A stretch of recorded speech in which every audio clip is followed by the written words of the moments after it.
must unmute my thing. Jody, you can mute yourself. I think we can start with the session. Good morning, everybody. Welcome. The Transport Forum is the 23rd of April, 2020. We're talking sustainable public transport. We're proudly having the prime host, the Dunya Group, with Vuyisile Majola as the prime sponsor for this. We're great having all of you online. We've had more than 100 bookings on Zoom. In the previous sessions we even had more people on YouTube joining in. So we're looking forward to a great session today with all of you. Looking at our program, you'll see that Vuyisile Majola will do an industry status update after the housekeeping. Then Alistair Maxwell, a senior economist, he will do economic impact of COVID-19 on transport now and after lockdown. We've got Lisa Seftel. She's now the Executive Director of NetLag. Congratulations on that appointment, Lisa. She's going to talk about, and obviously she's been the Executive Director for Transportation for City of Johannesburg before, but she's going to talk about why the taxi industry has remained informal. Then we'll have a panel discussion where you guys can ask questions, and you can use the chat room and the questions and answers to ask questions. And we will use the chat room obviously to address that and give the panelists opportunity to respond. We'll take a break. Then we'll have the afternoon session. We'll have Mpho Mtapu, who's Capital Investments of Dunya Group. We'll talk about investment and diversification in public transport. We'll have Sophia Abu from Oricon. She's the Technical Director, Transport and Planning Lead. She'll talk about public transport infrastructure maintenance challenges and solutions. Then we'll have, last but not least, Mr. Victor Radebe, he's Executive Director for Mobility Center for Africa. He's going to talk about the imminent urbanization of the minibus taxi industry, a dream or a nightmare. And then we'll have a panel discussion again.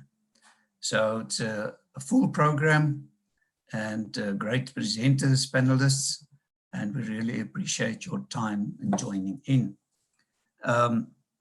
I would like to give opportunity and share a little bit more about our sponsors. And so maybe Vuji, you can start by just talking about the Dunya Group. I will stop sharing my screen so that we can see you. And if you can tell us a little bit more about the Dunya Group. Vuji. Okay. Good morning, everyone. Thank you very much for joining us. I just wanted to really extend a word of appreciation. I think we have seen a large interest in the taxi industry and what is happening, and obviously the support in continuing the conversation on how we can drive the taxi industry forward. And with the current pandemic, there are many challenges that have resurfaced, and perhaps it is a blessing in disguise because it pushes the taxi industry to make quick decisions so that we can see sustainability and also just growth in a very stagnant industry. So just a few words about Dunya Capital. So what we do is create a platform for engagement between stakeholders in public transport, specifically with the idea that integrated public transport is best for an environment such as ours, specifically looking at South Africa as an emerging economy. So we are focused on providing research insights on the taxi industry, also advising government and corporate on taxi industry related matters, as well as just being a platform for engagement. I think public transport has been politicized for a long time, and perhaps that is why we have an ailing public transport network in South Africa. I'm really hoping that coming out of the series of engagements, there are going to be great solutions that we can then pitch to our partners in government, our partners in corporate, and specifically our main sponsor, which is the taxi industry. Thank you very much, Harry. I think I'll provide a bit more insight when we go into the status update of the taxi industry. Thank you, Uji. Much appreciated. Our prime sponsor. Really appreciate your supporting the Transport Forum. Right, then the Paxi Group. Paxi is owned by the Pepco, Pep stores, and they do express parcels across the country. So you can have your parcels, shipped to any part in this country through the Pep store infrastructure. Obviously, all our sponsors, you can find the links on the Transport Forum website. I will share the website, the web address again just now. Then we've got Kulula. Kulula is obviously part of the Comair brand. Comair operates British Airways and Kulula in South Africa, and the Transport Forum proudly flies Kulula. They're great supporters of the Transport Forum. Ronel Stander, the CEO, has been a presenter with us quite a number of times already. It's great having them around. Then we've got Global Trade Solution. Hubert here. Can you unmute yourself and tell us a little bit more about Global Trade Solution, a gold sponsor of the Transport Forum? Good morning, and thank you, Harry, for the opportunity again, and welcome from, or greetings from Cape Town. I don't have my video live because I don't think you want to see me this time of the morning. So the picture you got is most probably much better looking. And for the people not in Cape Town at the moment, the weather is not too bad currently. It's not raining yet, but it's looking good. I'm Jabez Lear. I'm responsible for new technology within GTS. GTS is Global Trade Solutions, which is an international supply chain solution, covering all the core activities required for international supply chain systems, thereby we ensuring compliance and cost effectiveness for most of our customers. We're offering an on-prem as well as a cloud solution. We also maintain and update various African tariff books for the people that's interested in that. We cover mainly the retail and manufacturing industries. And pretty soon we will be offering a supply chain service, a blockchain supply chain service as well. So I'll keep it short. That's for me, and I'm quite sure all our details are available via Harry. Thanks, Harry. Thank you, Hubert. Thank you for Global Trade Solution sponsoring the Transport Forum. Thank you very much. We're also looking at the Open Learning Group. The Open Learning Groups, they offer online training courses as well as shorter, contact courses. So great gold sponsor of us. You can go and have a look what they have to offer. We've got Oricon. Sophia, maybe you can tell us a bit more about Oricon. Hi, thanks, Harry.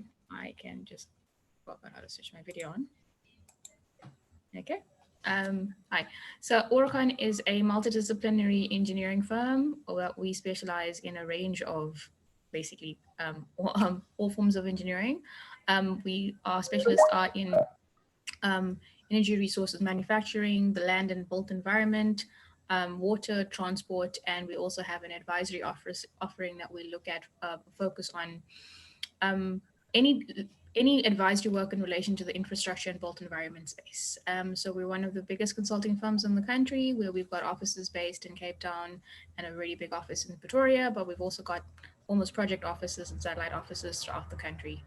And you'll often see our names feature on all of the construction boards that you find all around the country. I head up the transport planning team. I'm based in Cape Town, but we are obviously a national, and we also have offices based out in certain areas within Africa. Great. Thanks, Harry. Thank you, Sophia. Now, Oricon has been a gold sponsor with us for around about 4 years already. So thank you very much for your excellent support. We've got Freight and Trading Weekly. Jody Haig, please tell us more. Hi, good morning, everybody. Yes, we're still in full swing, just running online at the moment, and we have put a pause on our digital print for the meantime. And as of the 1st of May, we have a few changes happening in that we're rebranding to Freight News, and it will basically incorporate our weekly issues into a daily news feed. So we'll move over onto the FTW online platform. Just it'll be under the new name of Freight News. And as I said, it would be daily. The features, we'll still be running the features throughout the year. Those will be published weekly in a digital format. So whatever the feature is for that week, it will be live as soon as it's finalized and produced. We'll put it up on the website, and you'd be able to still keep it as has been done in the past for reference purposes. Once we reach the end of the month, whatever features were run in that month, we will be doing a print compendium of all of the features. So depending, there might be 4 or there might be 5, just depending on the number of weeks. And that will still be printed, and it will still be distributed to our readers in the same format it has been done previously, except that it will be a combined issue with all the features. So again, people can keep it in a print format for reference purposes as well. Advertising in the publication, there's various costs, various sizes. Again, on the online side, there's some new options that we've got. So if anybody is interested, you can just drop me a line. I'm sure our details are up on Harry's website. And yeah, that's basically how we're moving forward. We've taken a big step to make a change, but I think in this age we find ourselves in right now, it's a good move for us. And that's it from my side. Thank you. Thank you, Jody. Much appreciated. Freight and Trading Weekly has actually been part of the Transport Forum very much from the start, 13 years ago. So it's great having you as a sponsor of the Transport Forum. Thank you very much. And we're looking forward to the new brand and where you guys are going. The next sponsor, also been gold sponsor from the start of the Transport Forum, is C-Track in SICO.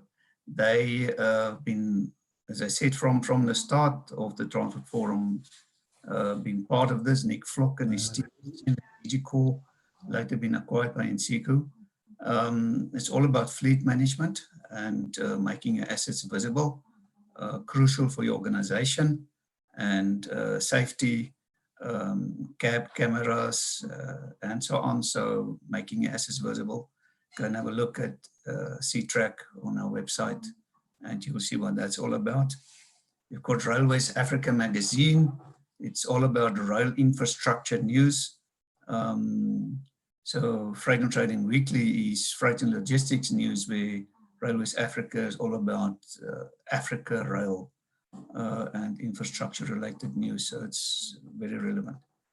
Then we've got VIX Technology. They gold sponsor now of the Transport Forum, and it's revenue management systems, automatic fare collection.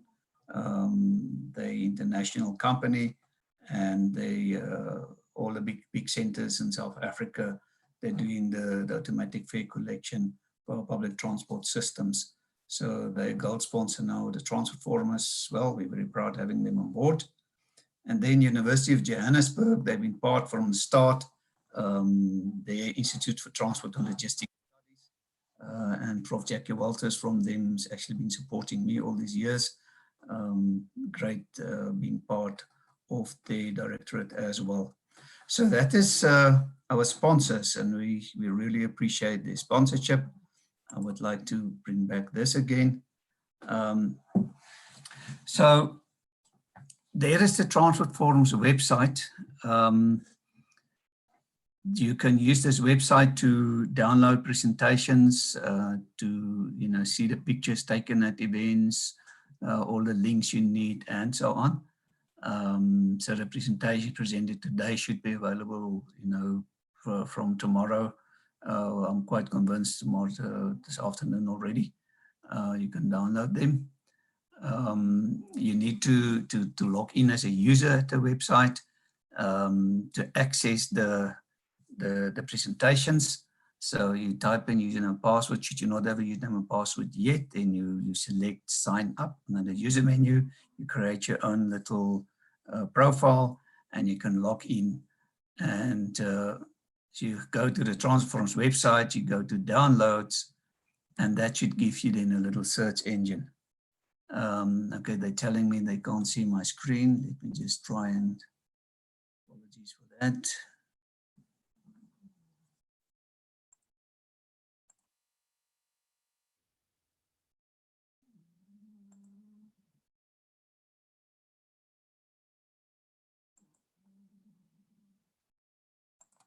Let's try again, yeah.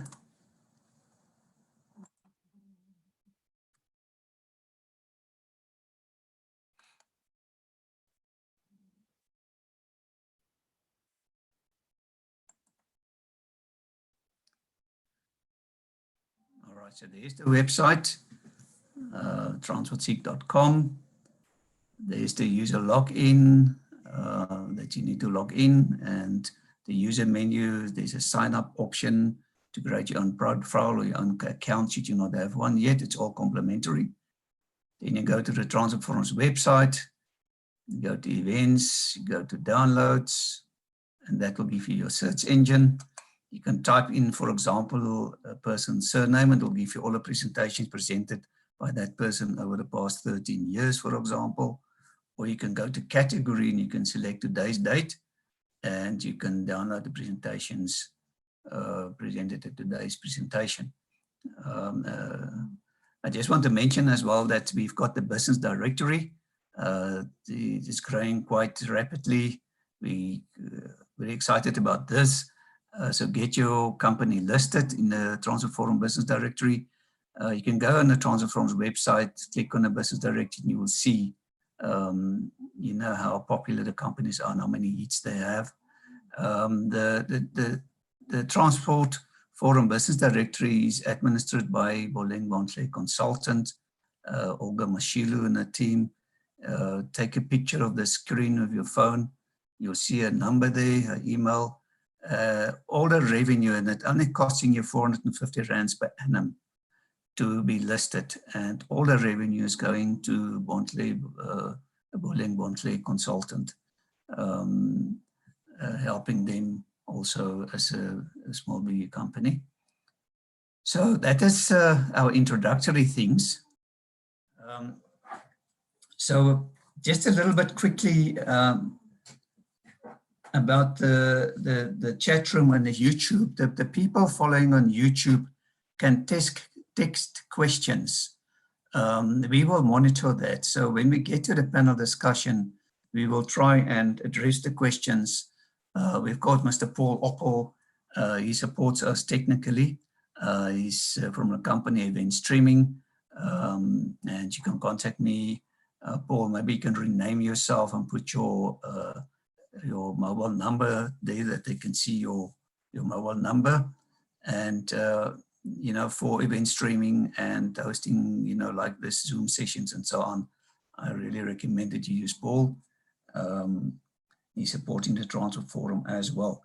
So he's going to monitor the YouTube questions and the chat room in Zoom, so that at the panel discussion we can address that. Should anything go wrong, check your inbox, your email inbox, then we'll send you information. And that's it. So let's start with our session then. We're going to have Vuyisile Majola now, our prime sponsor, and she can going to give us an industry status update. I'm just getting a slideshow up.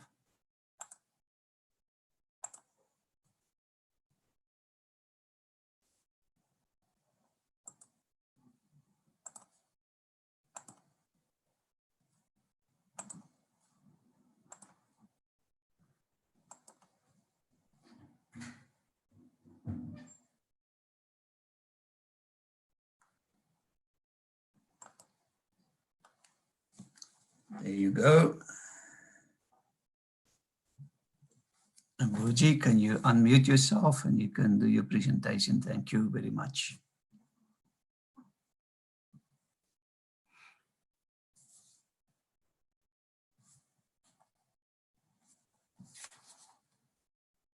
Let me just contact Buji. I'm fine. There you go.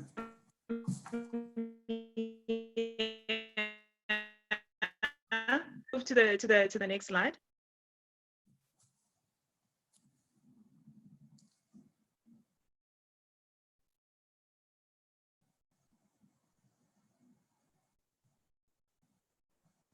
Okay, is it me or?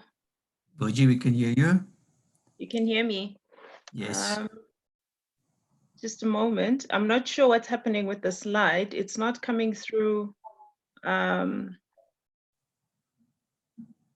it the color?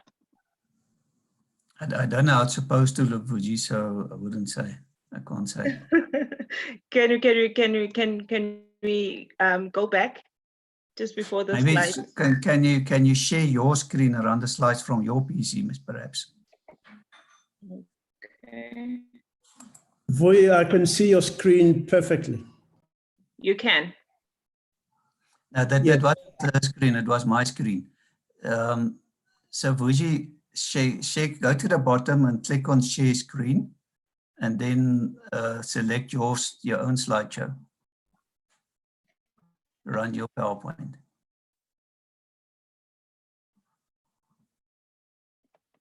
Okay, just a moment. I think it's doing the same thing, Harry. Maybe you should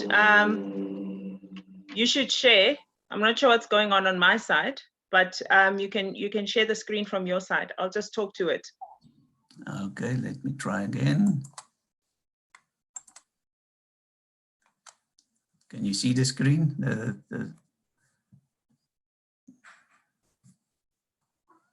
As long as the participants can see it, I'll just talk to it. Okay, thank you. All right. Okay, so let me just get started then. I think what I wanted to do was to just perhaps put some context to the status of the taxi industry. So pre-COVID-19, we saw the taxi industry is transporting 68% of all public transport commute, and it was basically a dominant player. Obviously, we're still using the numbers from the National Household Travel Survey, which was conducted in 2013. I do know that there's a new one that's going to come out around October this year. It would be interesting just to see if there have been any changes to public transport commute.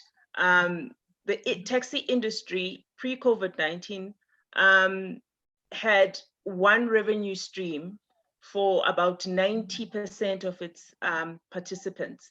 That essentially means that 90% of the taxi industry participants got their revenues from fares. We saw a 0.05% growth in the taxi industry in the 2018-2019 year, with an average of only 15,000 new vehicles entering the market. But also just to put context to the 0.05% growth, we look at just simply the unemployment numbers. If people are not traveling to work, that means there's less people commuting on a daily basis, and that would then have a direct impact on the revenues that the taxi industry generates. We do know also that there was only 60% legal vehicles that were operating in the taxi industry. Now, when we say legal vehicles, we mean vehicles that are registered, that have operating licenses, that appear on most of the government's databases. The taxi industry in the 2018-2019 financial year had a loan book of 6.7 billion, which means 6.7 billion's worth of vehicles were financed. There were 132,000 operators, active operators in the taxi industry, and 2.4 billion went towards insurance products that would include short-term insurance, life insurance, anything that's insurance related to the taxi industry. And we saw the industry spend an estimated 51 billion on fuel. Now, this has drastically changed in a couple of weeks. Harry, can you please move to the next slide?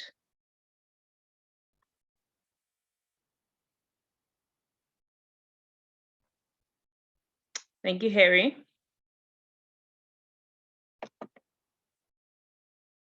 Can you move to the next slide, Harry?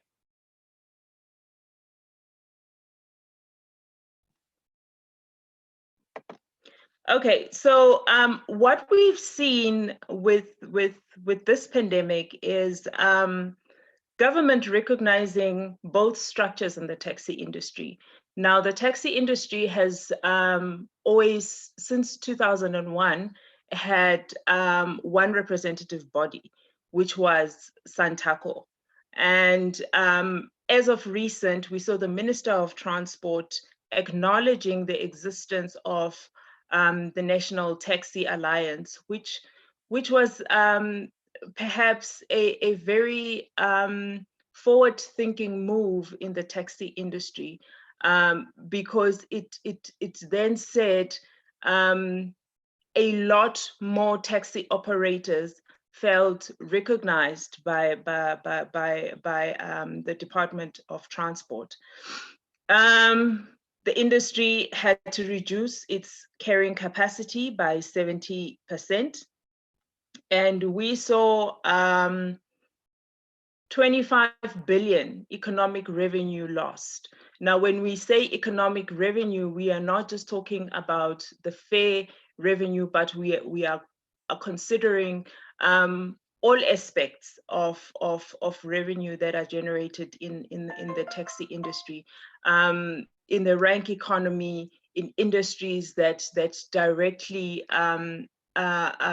profit out of the taxi industry, in the informal economy as well, in the opportunities that have been lost because of the reduction in capacity and the stringent measures with regards to the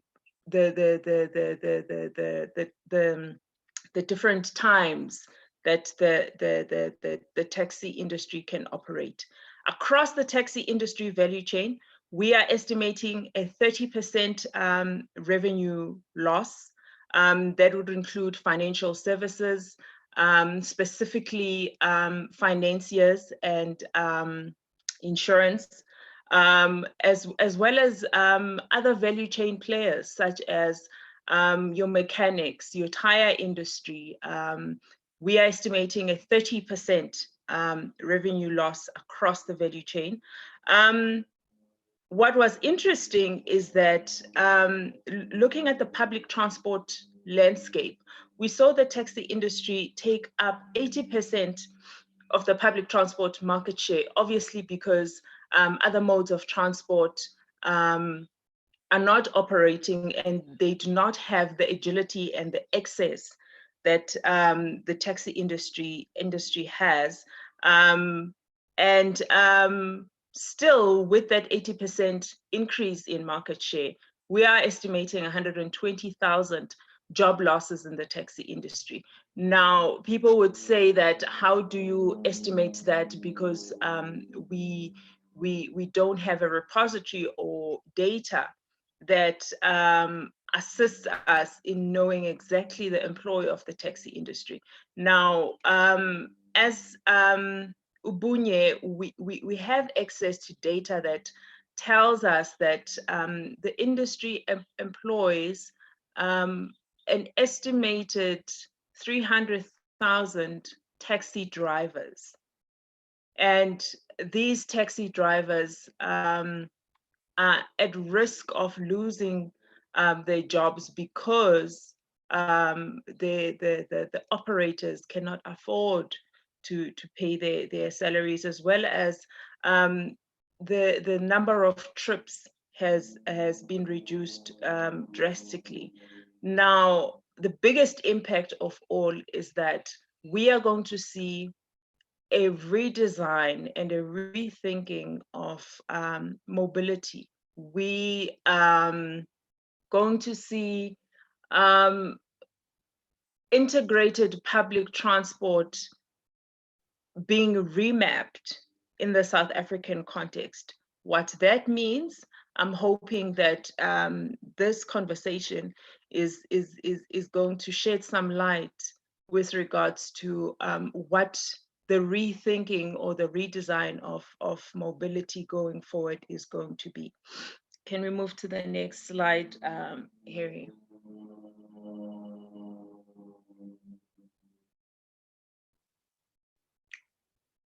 So we've been following closely, and we've been involved in a couple of engagements with not only the taxi industry, but also government in trying to understand what survival for the taxi industry would look like. What we have seen is government struggling to come up with a package to assist or to provide relief to the taxi industry. Now, the taxi industry has always been a cash industry. And currently what we see and the trend globally, and what advisors such as KPMG have come out and said, is cash is king currently. So your cash flow has become more important than ever. The taxi industry being a predominantly cash industry, it is still quite difficult to ascertain whether that cash could have been held in reserve, or it was cash that was basically distributed along the value chain, and therefore the taxi industry does not have excess cash flow currently. So the cash position for the taxi industry is going to be very, very critical. The taxi industry is going to have to come out, defend, protect, and improve the industry. In light of what the taxi industry has been through in the recent past, and probably over decades, the taxi industry has basically been stagnant, even though there's large cash flows that come into the taxi industry, but growth has been really, really, really slim. So the taxi industry needs to come up with very, very,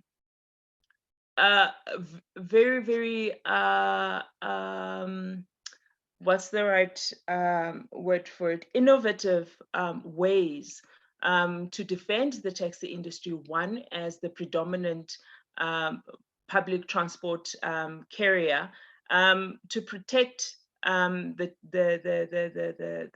market share, and then to improve its service. And I think the COVID-19 pandemic could not have come at a better time, because perhaps it's going to give the taxi industry the necessary push that it's been slowly moving towards.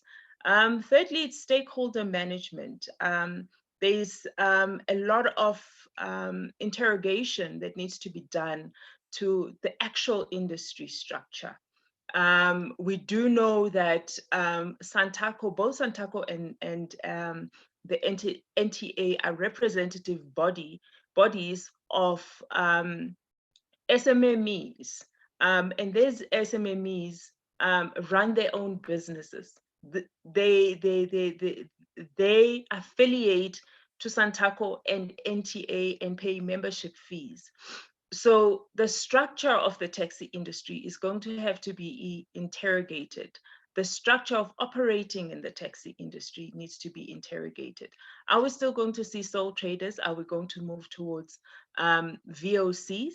Are we going to see operators becoming more involved in the entire transport ecosystem and not just limiting themselves to public transport? We are seeing a call for regulation and immediate regulation of the taxi industry. Formalization as well. The taxi industry needs to formalize its affairs for it to benefit from anything that the Department of Transport or Treasury comes up with as relief packages. Data analysis has become even more critical.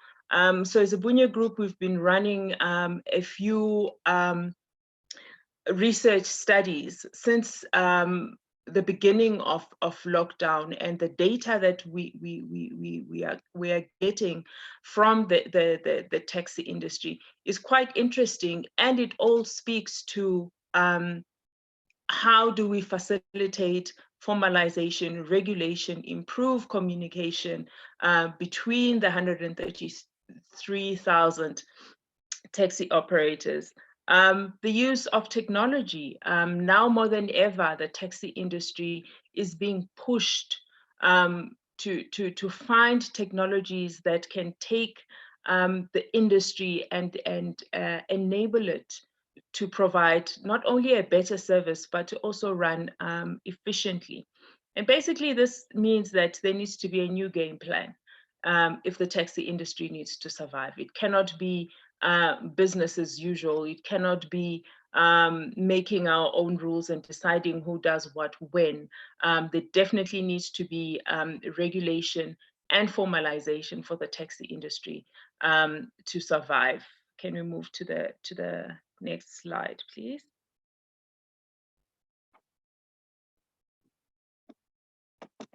Can we move to the next slide, Harry?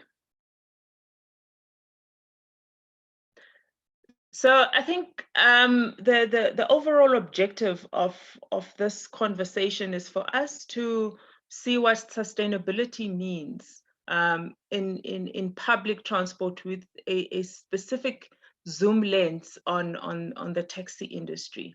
I think over the years, and a lot of our panelists, and I'm glad Lisa is with us, we're going to unpack some of the structural challenges of the taxi industry.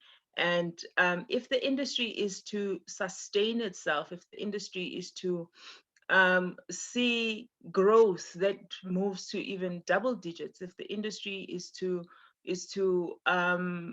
create new revenue streams for its operators, there definitely needs to be structural change.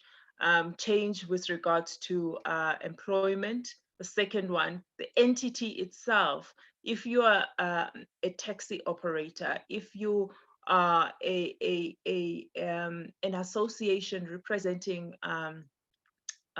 operators, what type of entity are you? We need to see a structural change in the representatives of the taxi industry, who are essentially supposed to be lobby groups for legislation and policy making with government. The taxi industry has to have a formal operating structure. Most taxi operators are sole proprietors, and they basically run their business without the necessary structures of governance, as well as a simple thing such as an accounting standard that they apply to their businesses. There definitely needs to be multiple revenue streams that the taxi industry has access to. They cannot rely on fares only. Regulation. I think the call by the Minister of Transport to regulate the taxi industry is a welcome move, because it will not only be beneficial for the taxi industry, but it will also be beneficial for the commuters who are forgotten. Because if there's an industry that operates unregulated and has essentially become the backbone of public transport, there definitely needs to be some form of regulation. The next structural change is the integrated public transport network planning that is currently done by cities. Even that needs to change. I think over the past few years we have seen not necessarily deliberate, but exclusion of the taxi industries from a lot of integrated public transport network planning, and then growth. And I think growth in the taxi industry means a lot of things. Growth does not only mean increasing the bottom line, but it means self-sustaining SMMEs that contribute one, to GDP, but also to their own ecosystem, which is primarily rooted in the informal sector. So I'm looking forward to unpacking some of these sustainability suggestions with our speakers today. Thank you so much, Harry. Thank you, Vuji. This was an excellent presentation. That was my apologies. I was running the slideshow on your behalf, and each time I see more information appearing that was supposed to be there before, but this is great, and we will upload the presentation also to the web for people to download. Thank you very much. This is exciting news, and we're looking forward to working with the Dunya Group. Thank you very much.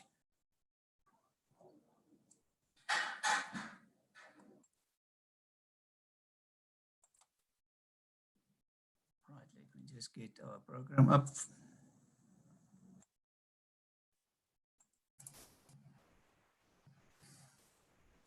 Good, so our next presenter then is Mr. Alistair Maxwell. He's a senior economist and is going to talk about the economic impact of COVID-19 on transport now and after the lockdown. Thank you very much, Alistair. Thanks, Harry. I'll share from my side if you don't mind. Thank you.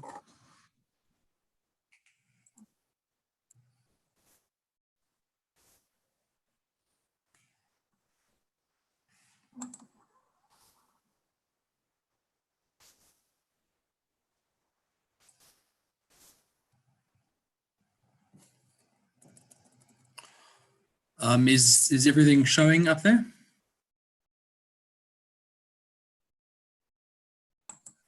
Everything is fine, Alistair. We can see you. Fantastic. Are my slides showing, Harry? Yes, they do. Fantastic. So thanks very much. As Harry said, my name's Alistair Maxwell. I'm the senior strategist and economist working with the Dunya Group. My area of focus and my area of interest from an economic perspective is actually around the microeconomies that turn up around what are called anchor tenants. And you can see the taxi industry as one of those anchor tenants around which other economies bring in and leverage off. So what I'm going to do for today is just walk you through three main areas that we've looked at for this, and that is the economic overview of what has actually happened in the country over the last 4 or 5 weeks and the business unusual that it's brought about. What could South Africa potentially look like post the lockdown, and how long is that impact going to last for? And then we've done a very high level impact assessment on the taxi industry, just to show that it's not all bad news. And we must see COVID as a way of changing the industry and using this as a catalyst to change it, but also that from an economic perspective, there's still huge value for the industry to add to South Africa. So what do we know so far? We know that 3,635 people have been infected. We've had just over 1,000 recoveries, And we've been very lucky from a South African perspective that only 65 people have died. Economically, what is this driving for us? So we'll start with the negatives first. The economy is expected to decline 3 to 6%. Now, depending on which economist you talk to, they're saying the lost economic value to GDP on a daily basis, that's anywhere between 12 and 16 billion rand a day that the economy is losing at the moment because of this lockdown. Business Unity South Africa have also released a report saying they expect, and they have, from what they've heard from their members, 20% of companies have started to lay off people. And I'd imagine that the rest of them have also started to reduce the wages of people who've stayed around. The Rand-dollar exchange rate, and actually all of our exchange rates, are the worst that they have ever been as a result of this. But it's not only bad news. We've seen inflation at its lowest point since 2005. Oil is at its lowest point in the last 21 years. And our repo rate has been cut by 7.5%. And from an economics perspective, this gives us the view that there is the potential for this to actually become a perfect storm, both from a negative perspective and from a positive perspective. But for me, and the way I see it, this is actually a real chance for the country to refocus itself to become a bit more of an export-focused country. Traditionally, we've been an import-driven consumption economy, and we have relied very heavily on primary good exports. But we've now got that opportunity, and we've got access to some funding to really help us and try to get us to change the way the economy is set up. So what do we see actually happening? You can see what's happened to Brent crude in the last 12 months. It's fallen from $70 a barrel down to the price yesterday, which was $23.12 when I pulled this report. What does that mean from a petrol perspective? It's obviously a main driving cost of the transport and the taxi industry. We're seeing, and what's expected to happen from a petrol price perspective, is they're expecting the price at the end of this month to go down to around 11.50 Rand, around that mark there. That's the lowest price we've seen since January 2016. So that's now discounted all the taxes that the government has put in place. That's freeing up a lot of capital and a lot of spend for people, and it's increasing the profit margins from the transport industry perspective. How do we see inflation? Inflation's been on a steady downward trajectory.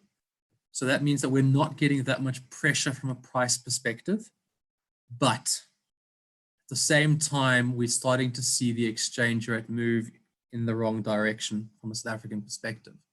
A lot of that has been driven by people wanting to take their money back into what are deemed safe assets, gold, the dollar, and that is impacting on the emerging economies.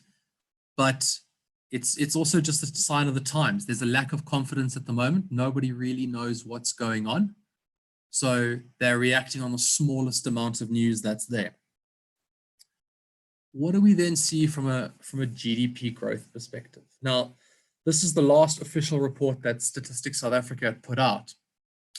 And they expected for this year just over 1% growth for 2020, increasing to 1.4 and then 1.7%. I think we can safely say that we can throw that out the window. But depending on this, there's no real consensus at the moment what we're seeing. But the consensus is that GDP is going to decrease this year. Most economists polled are putting it between 2 and 6%. There was a report out today. Some people are now being as bearish as saying it could impact bond by 10%. But what no one's able to say is what's going to happen after that. What does it look like from a 2021, 2022 perspective? Because there's just so much uncertainty that we're not sure what's really going to happen from a growth perspective going forward. We know it's going to be down for this year and most probably for next year. But post that point, I don't think any economist can safely say what they think it's going to be. But our response to this growth rate is going to have to depend dramatically on how the president's stimulus plan is used to drive consumption and the change of the economy going forward. So what would South Africa look like post the lockdown, post-COVID-19. And again, there's negatives and positives to this. We've spoken about that economic growth will be constrained, and most of us are thinking that'll be for at least the next 18 months while the economy tries to start up again. There are estimates out there that we could see up to 1 million jobs being lost, and that is unfortunately going to impact hardest on the poorest portion of the population, on the working class, where they're reliant on small companies, and these small companies are shutting down. That is going to be a dramatic impact on the poorest of the poor in South Africa. We can also expect that there will be increased pressure on government to deliver on services. There'll be constrained delivery because we're going to have a reduced tax base. We're going to have lower income and lower taxes coming through. But there's also a perfect storm scenario that's sitting there where there's the potential in the short term, if things change very quickly, for there to be large increases in inflation, interest rates, and petrol prices. If the price of oil suddenly were to go up again, that would drive inflation high. That would then drive the interest rates higher. And we could get caught in that perfect storm there as well. So we've got to measure and look at it from that perspective. The other thing that I feel is going to be a real risk going forward for the next 18 months. It's the ability of the corporate market to really absorb labor. I think everyone has been bitten quite hard in the last 6 weeks from COVID-19. And those companies that have made retrenchments, even those that haven't, I think will be very hesitant in the short term to start hiring new people just in case another epidemic were to hit again. They wouldn't want to have exposed themselves. So I'd expect the labor market to be quite subdued over the short term, over the next 18 months, while everyone tries to stabilize and rebase themselves. If we look at it from a positive side, there's a lot of good things that are actually coming out of this. The 500 billion rand stimulus package can help us fundamentally change the economy of South Africa. We've got the president has promised an enhanced public work program.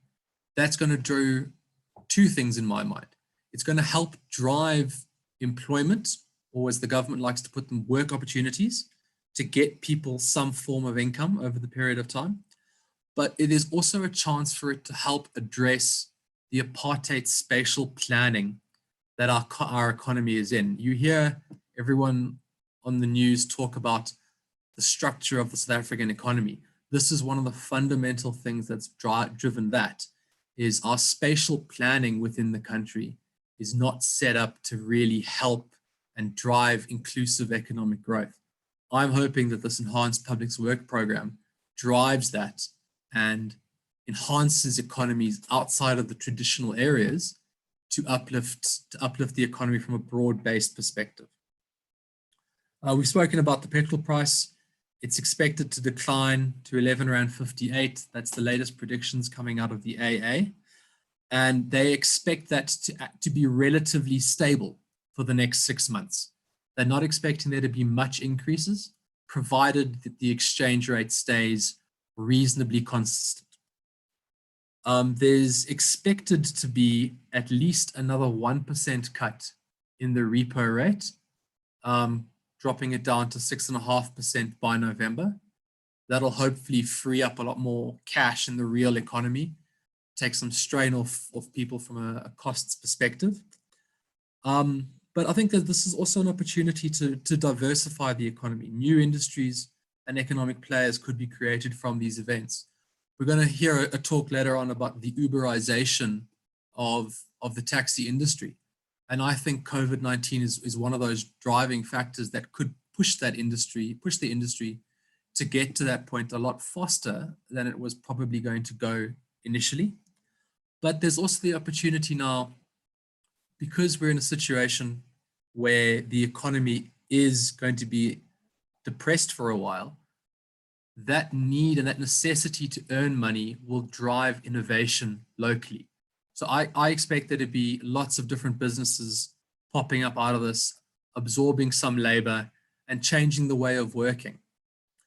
And And my main wish that comes out of COVID, regardless of anything else that sits there, is that we need to, it's highlighted for us economic and structural weaknesses within the economy and within our society as a whole. And hopefully this is the wake-up call that we all get from an economic perspective to try and fix those weaknesses and address what needs to be addressed. So we have a better way of dealing with an epidemic like this when it happens again, and it is going to happen again. I think we're very fortunate from a South African perspective compared to other countries in the world, where we have a very robust social security plan that does provide for the poorest of the poor. It's not the best plan in the world, but it is something that sits there. So that's everything that I'm seeing from an economic perspective, what's going to happen. And overall, we are going to have some hard times economically in the next 18 months. But I think there's also, this is an opportunity for the country and for the transport industry to see it as a catalyst to change the way the economy, they work within the economy and the way they extract and add value to the economy. So what we've done is we've then looked at it and said, well, given all these scenarios that we've looked at, what does that actually mean for the taxi industry specifically going forward?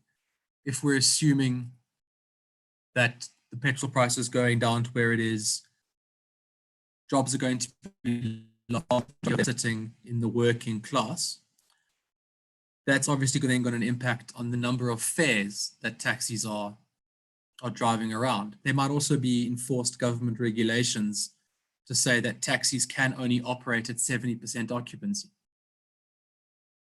How does that possibly impact on the taxi industry from an economic perspective?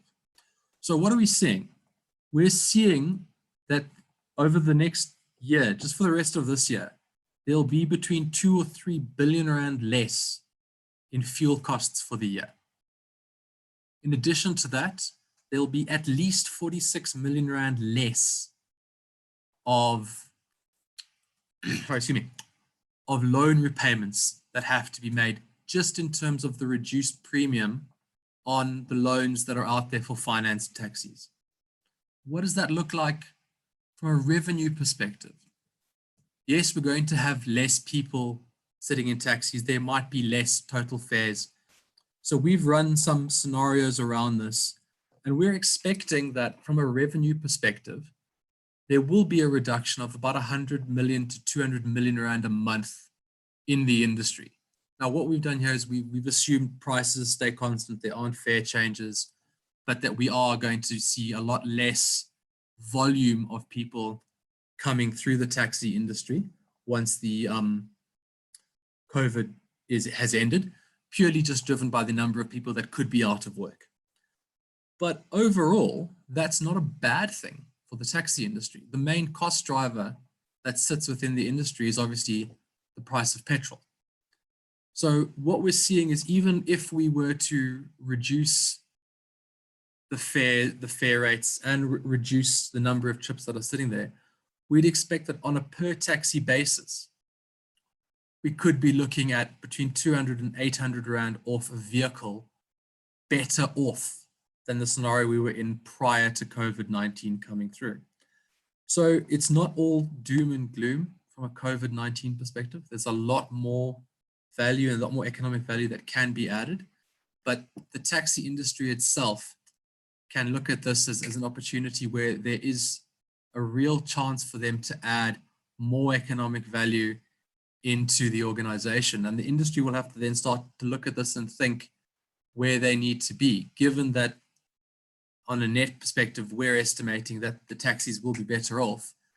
That gives them the opportunity to maybe not increase their fares, maybe even reduce their fares, to get to the point where everyone stays on an even keel and we keep the economy being driven by consumption that sits there.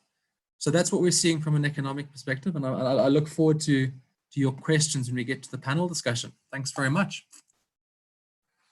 Thank you, Alistair. This was an excellent presentation, and thank you for not giving us not a all doom and gloom situation. And we're looking forward to the different economy you're referring to. Definitely, I picked up from a president's speech the other evening as well, that he said, this pandemic is actually bringing us as South Africans closer to each other. And so that's the positive as well. So we're looking forward to that different South Africa. Well, great. So let's move to our next presenter. It's Lisa Seftel. She's the Executive Director at Netlac, and she's going to talk to us about why the taxi industry has remained informal. Thank you, Lisa. Thank you very much, Harry, and to invite me, and I greet everybody that is listening to this presentation. Can I just confirm? Yes, I'm sharing my presentation. Okay, yes, there you go. Yes, we see the slides. Okay, are you fine? Can you, Carrie, yes. Is it all systems go? Yes, okay. All going. Thank you. Yeah, so at the moment, I'm not involved in the transport sector, but I'm a student at the Wits School of Governance. And so I haven't really looked and thought a lot about the impact of COVID-19 on the taxi industry, but obviously I have something to say about it, as you'll see in my last slide. I suppose my slide draws more on my experience in the industry, as well as research that I've done in the last year. And, the issue about the taxi industry being informal, even after I agreed to this topic, I've tried to problematize more and ask the question about what is informality and to whom. And then in my presentation, which I have to say is very controversial, is to ask the question about who gains from the informality and how. And then I will say, what are the features of the winners, which then leads to why I believe the taxi industry remains informal, and why I think, and it's definitely a discussion that we can have with the Dunya group, the issue of regulation is a very hard one to achieve. And I just heard from Alistair that actually, without any change of regulation, the taxi industry are going to be better off. So, and you'll see the similar kind of theme that runs through my presentation. So my first question is, what is informality? And I'm looking at this first from the prism of what I call the non-taxi community. So it's commuters, it's government, it's other businesses, and then what is informality? Informality can be being in the informal economy, that there's informal rules, and that there is informal organization. So yes, government and other businesses say the taxi industry is informal, they don't pay taxes, they don't pay minimum wage, they don't contribute to benefits, not only statutory benefits, but others like pension funds and so on. Particularly community members, residents, and other commuters believe that the industry is informal because they are stopping everywhere, there's short lefts, and particularly for commuters, there are forced transfers. And sometimes there's even, you can't get on this taxi, you must get on that taxi.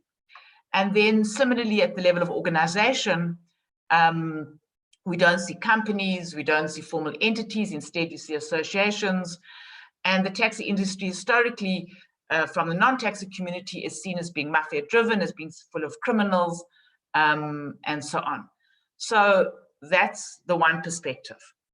But if you look at the perspective from the taxi operator and driver, they actually may see the industry as being very formal. And firstly, they are absolute essential part of a formal economy. And I think Voisile explained that very well. They have to pay vehicle finances, they get, and if they don't, they repossess, they must pay insurance, and enormous amounts of money goes into insurance. Often coming with insurance is that you've got to do maintenance, and then petrol prices are regulated. Secondly, there's formal rules, not only licensing by the state, and I think 60%, I think, Voisile is probably a higher number than what really happens. But much more important and much more enforced is the payment of fees to associations, is the allocation of routes, and is what happens in ranks. Again, at a level of formal organization, taxi drivers in particular, but also operators, are impacted upon by police and traffic officers, and internally in the organization, they are regulated by indunas, squad cars, and so on. So who gains from this informality, as it's viewed from the side of the non-taxi community, and the rigidity, if not formalization, as it's viewed from the side of the taxi industry? So I'm asking the first question, does government gain? And Vuyisile made the point, 68% of people are moved unsubsidized by taxis. Government doesn't have to worry about the provision of public transport.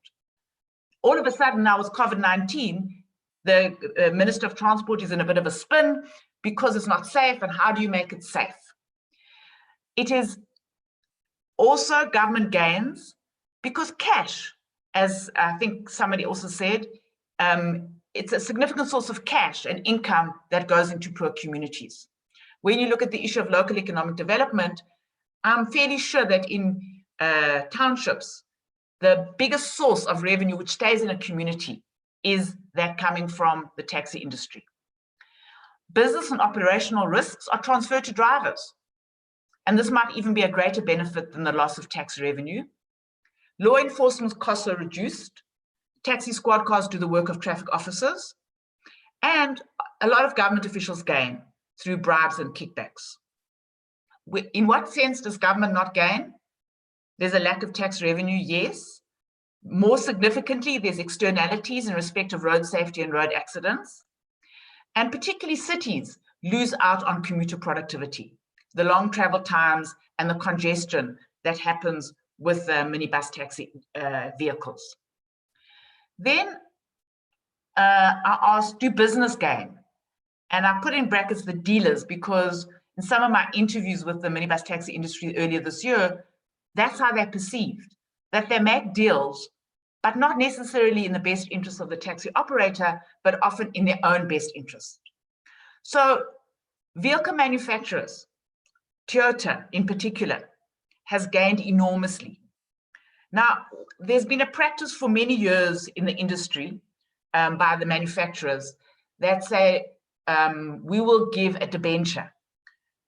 You pay X amount for a car, and the association or the mother body or the structure gets 5,000 Rand and so on. So someone else is made to benefit. And sometimes they say, I mean, there's a number of different kind of debenture schemes. The operator will get money at the end of the period of the loan and so on. Often that has materialized, and that has been a source of conflict and violence in the industry. Banks and finance houses, some have been risk averse and don't go into the space, but I think we've seen SA Taxi Finance go into the space in a massive way and have made an enormous amount of money, and not only from financing, but also from the fact that when somebody doesn't pay, they take the car back and they turn the car around every 6 months. Today in the morning, in Business Day this morning, SA Taxi Finance has made a deal with the French Development Bank, and the French Development Bank is a development bank. And I'm wondering whether, what is going to be the development dividend that is going to come to the ordinary operator and driver from this deal. Petrol stations and garages benefit.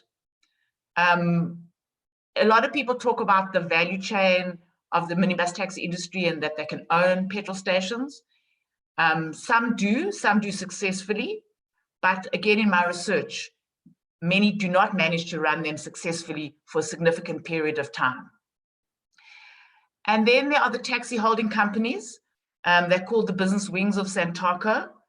And I think they do gain, because deals are not made with an operator. More deals are made with Santaco business holdings than are made with the individual operator. So yes, they do get some percentage, whether you want to call it a kickback or you want to call it an incentive bonus or something, that's up to you. Who doesn't gain? Or maybe The property companies and businesses surrounding taxi ranks. Because although taxi ranks have a lot of pedestrian flow, often they're not seen as places where not attract increased investment. But I suppose the business that does gain enormously are informal traders. Some of them associated with the minibus taxi industry, some of them which are independent. And they all gain because informal rules are used to pressurize operators and drivers, and there's limited recourse to the rule of law. So an individual operator has to buy from a certain petrol station maybe, or an operator has to buy from this finance house or that finance house. And they can't say, because they're controlled by the informal rules of the association, no, I'm going to go to court, or I'm going to go to an industry body, a regulator, and complain. Do the taxi bosses gain? And there are many taxi bosses. There's mother bodies, there's association executives, and there's a set of informal structures, some of which are called indunas. They gain. As somebody said, cash is king. They don't pay tax, but more importantly, there are no trails. Under the veil of this informality, there are many practices. Executives operate more cars than members, and in some associations, or they receive bribe by members who want to operate more cars. Mother bodies get kickbacks from business in exchange for access to operators. This is the point I made in the last slide. And I think there's also something about power, that there's something about having this power in a society where over decades, there has been a lot of powerlessness imposed, particularly on Black people. In what ways don't they gain? There's an ever-present fear that they'll be the next to go. And they have to spend significant resources on protection, such as security, guns, and muti. Do the operators gain? Now here, I'm not so sure. Yes, cash is king. Yes, there are low barriers to entry. Yes, there's little work to do because operational control is with the drivers. Yes, they don't have to pay tax, and increasingly they don't pay OLS fees. But no, they're squeezed between the financial demands from lenders, association, bribes. Due to, as I think Vuyisile spoke about, there hasn't really been an increase in the number of passengers, but there's been an increase in the number of operators, and there's been overtrading. So they're squeezed, and there's no formal safety net, personal insurance, retirement, and so on.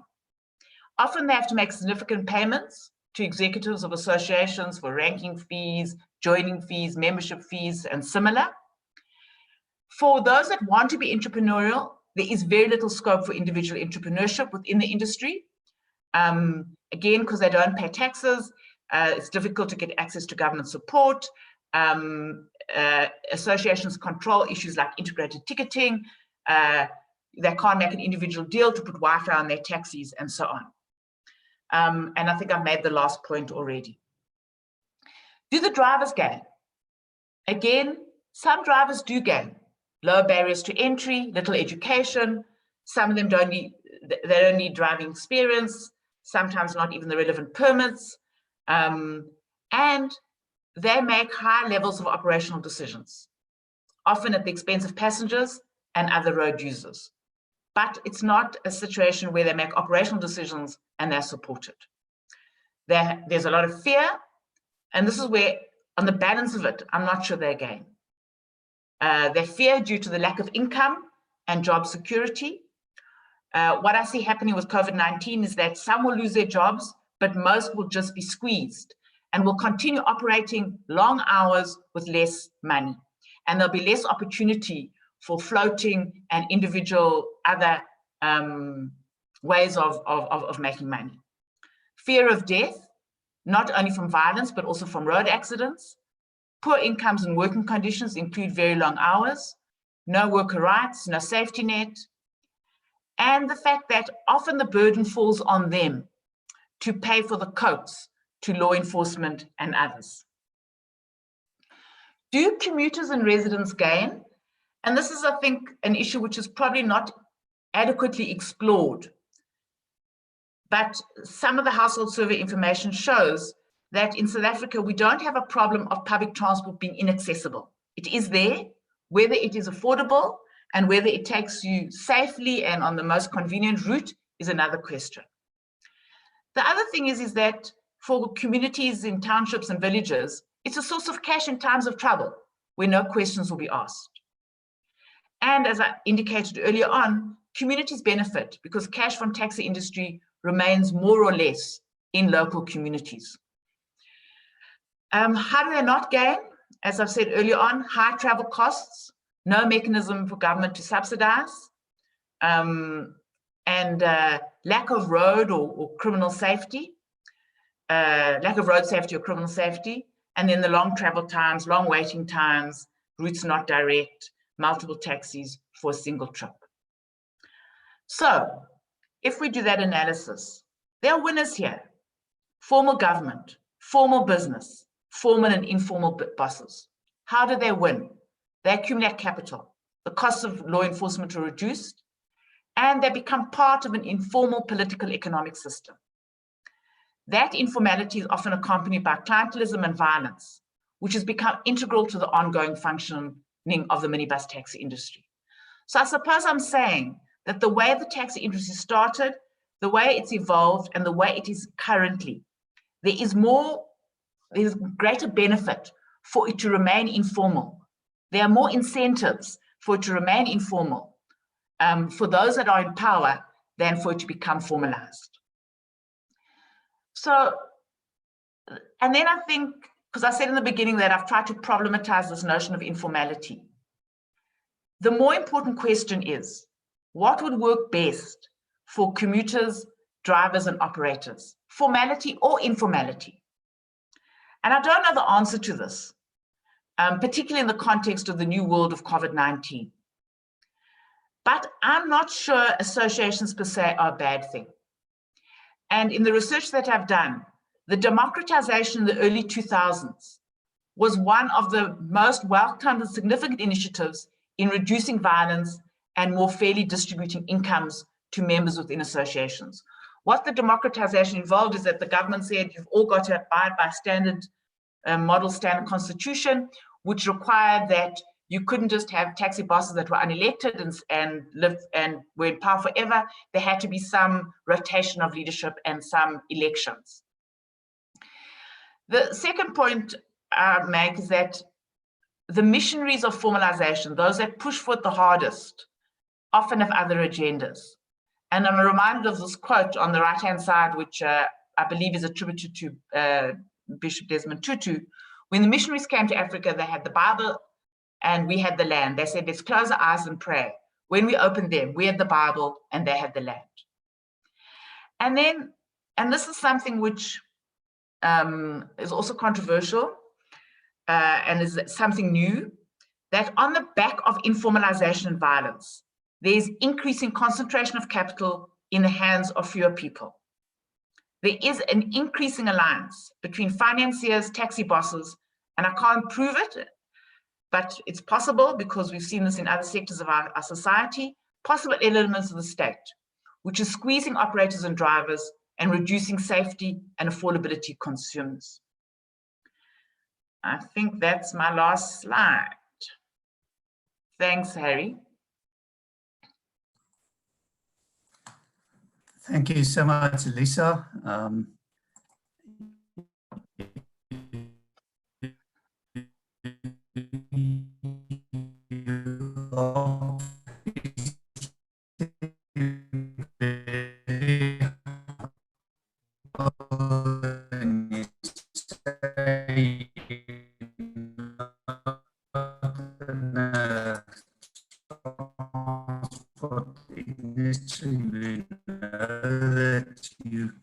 You're well experienced and well appreciated. So the more we can always being, I appreciate that. Thank you very much for that.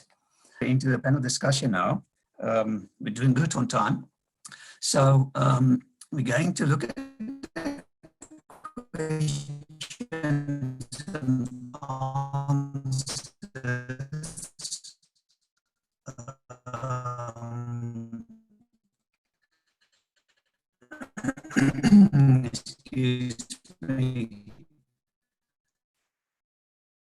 let me see.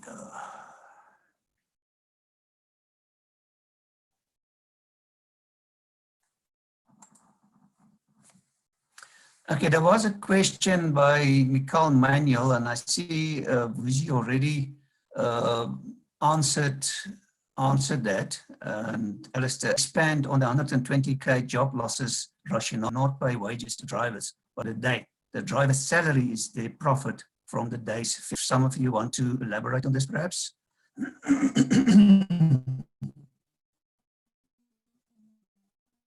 Hi, I think I'd just like to elaborate. So what happens in the taxi industry is that we often get exposed to just a pocket of the taxi industry, and I think that's been the biggest challenge with regards to understanding and analyzing data that comes out of the taxi industry, is that we don't really use data that is that has a big enough sample for us to get insights that are a true reflection of what happens in the taxi industry. So there are many models of paying salaries in the taxi industry, and I think the data that we have suggests that on average, a driver is paid 500 Rand per week. These are drivers who do short haul distances. And then for a long distance driver, the average is 800 Rand per week. Now, what normally happens is that you find other operators who have an eclectic mix of salaries, where in the structuring of the wage, the driver will receive either the 500 Rand per week plus a day in the week where they generate all the revenue for themselves, or you get drivers who scheme off the top of whatever the operator has given them, and those would then be the quota for the day. So it's called a check-in. So a driver is required to check in 1,000 Rand per day. He makes 200 Rand that per day.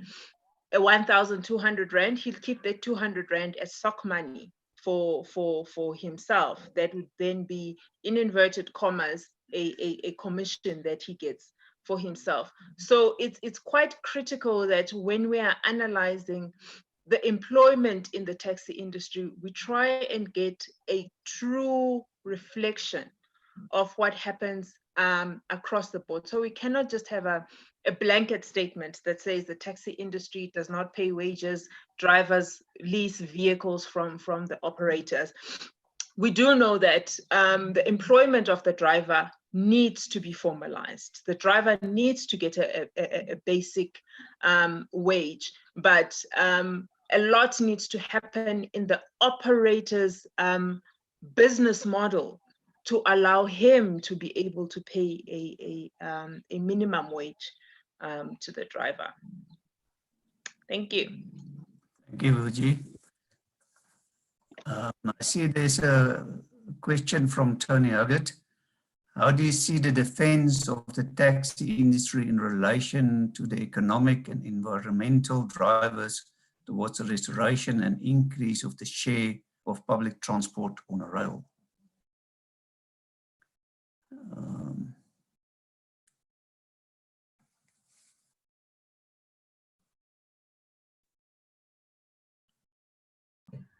Who do you expect to answer that one? I'm just thinking economical.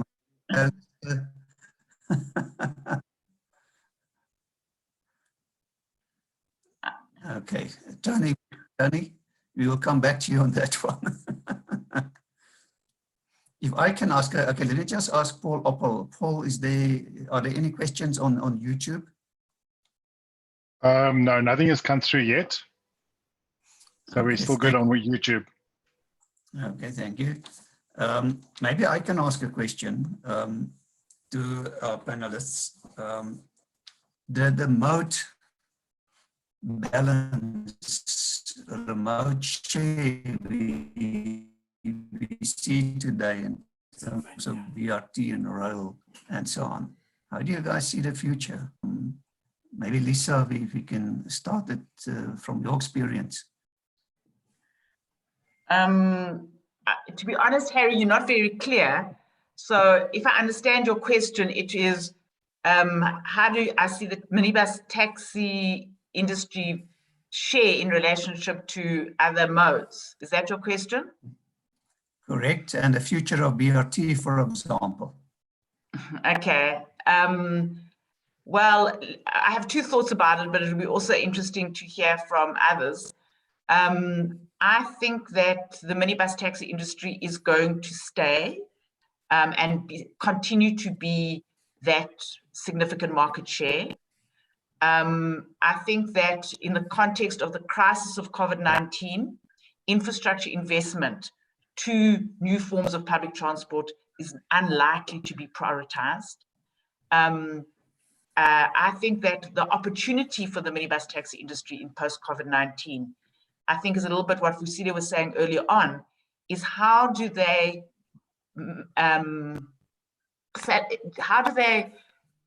convince their commuters that it's safe to be on their taxis? You know, it is about being committed to the 70% or even a 50% occupancy, about making sure it's clean, making sure that their drivers at least are wearing masks and so on. Otherwise, where that share is going to go, already I can see Nedbank, there's pressure on private employers to provide contracted transport, and maybe some of them will provide contracted transport with minibus taxi, but others will go into shuttles, into forms of Uber, and so on. I think for the foreseeable future, taxis are going to play a role. The question is it going to be like, what do you call it in transport planning, that commuters are stranded and they've got no option, but they must use the taxi and they do it with a lot of fear? Or will they actually welcome it and feel safe in these forms of public transport? Thanks. Thank you, Lisa. Vuji, you look as if you want to say something. So I think the future and integrating the taxi industry to other modes of transport definitely looks promising. And I use promising sparingly, because obviously there are a lot of key players. We've got metros, we've got the Provincial Department of Transport, and we've got the National Department of Transport, and then we've got Treasury, and then there is sometimes a disconnect between all of those structures, including the different modes of transport themselves. I do think that for taxi industry to successfully integrate to other modes of transport, there needs to be a drastic change to the model of the taxi industry. We might even see a suggestion of a demand-based model rather than a route-based model for the taxi industry. Obviously, like Lisa was saying, a lot of these things are not going to be easily implemented because of the type of structures and players that are in the taxi industry.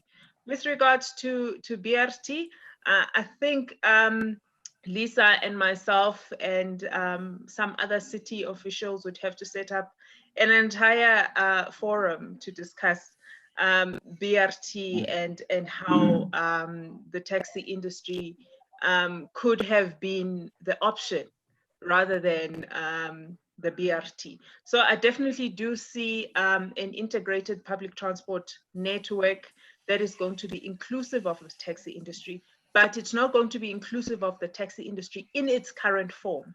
So something needs to happen in the taxi industry for it to be able to integrate to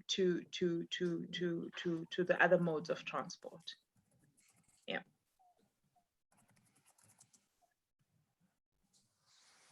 Lots of wisdom coming through there, for sure.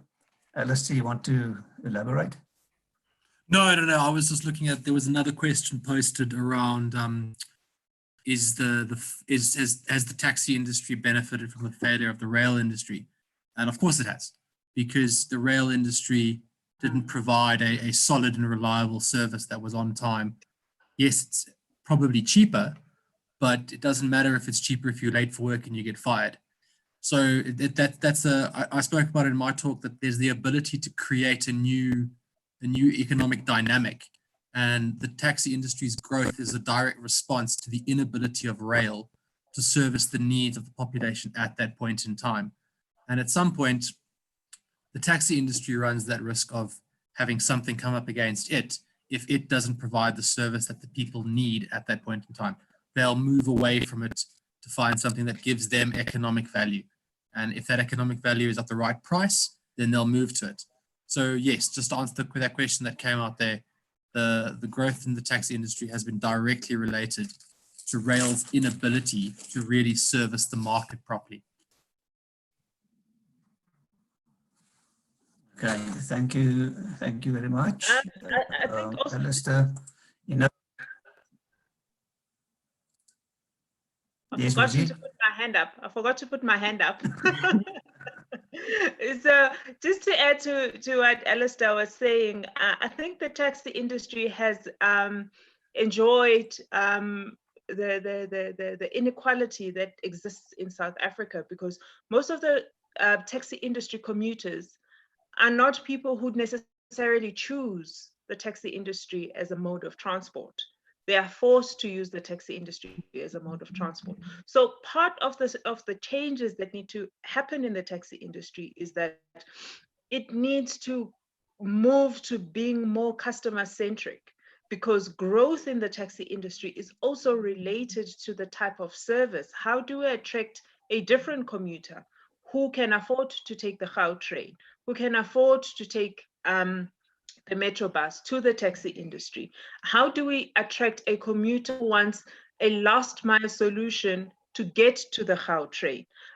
So a lot needs to change as well with regards to customer centricity in the model that the taxi industry is going to adopt going forward.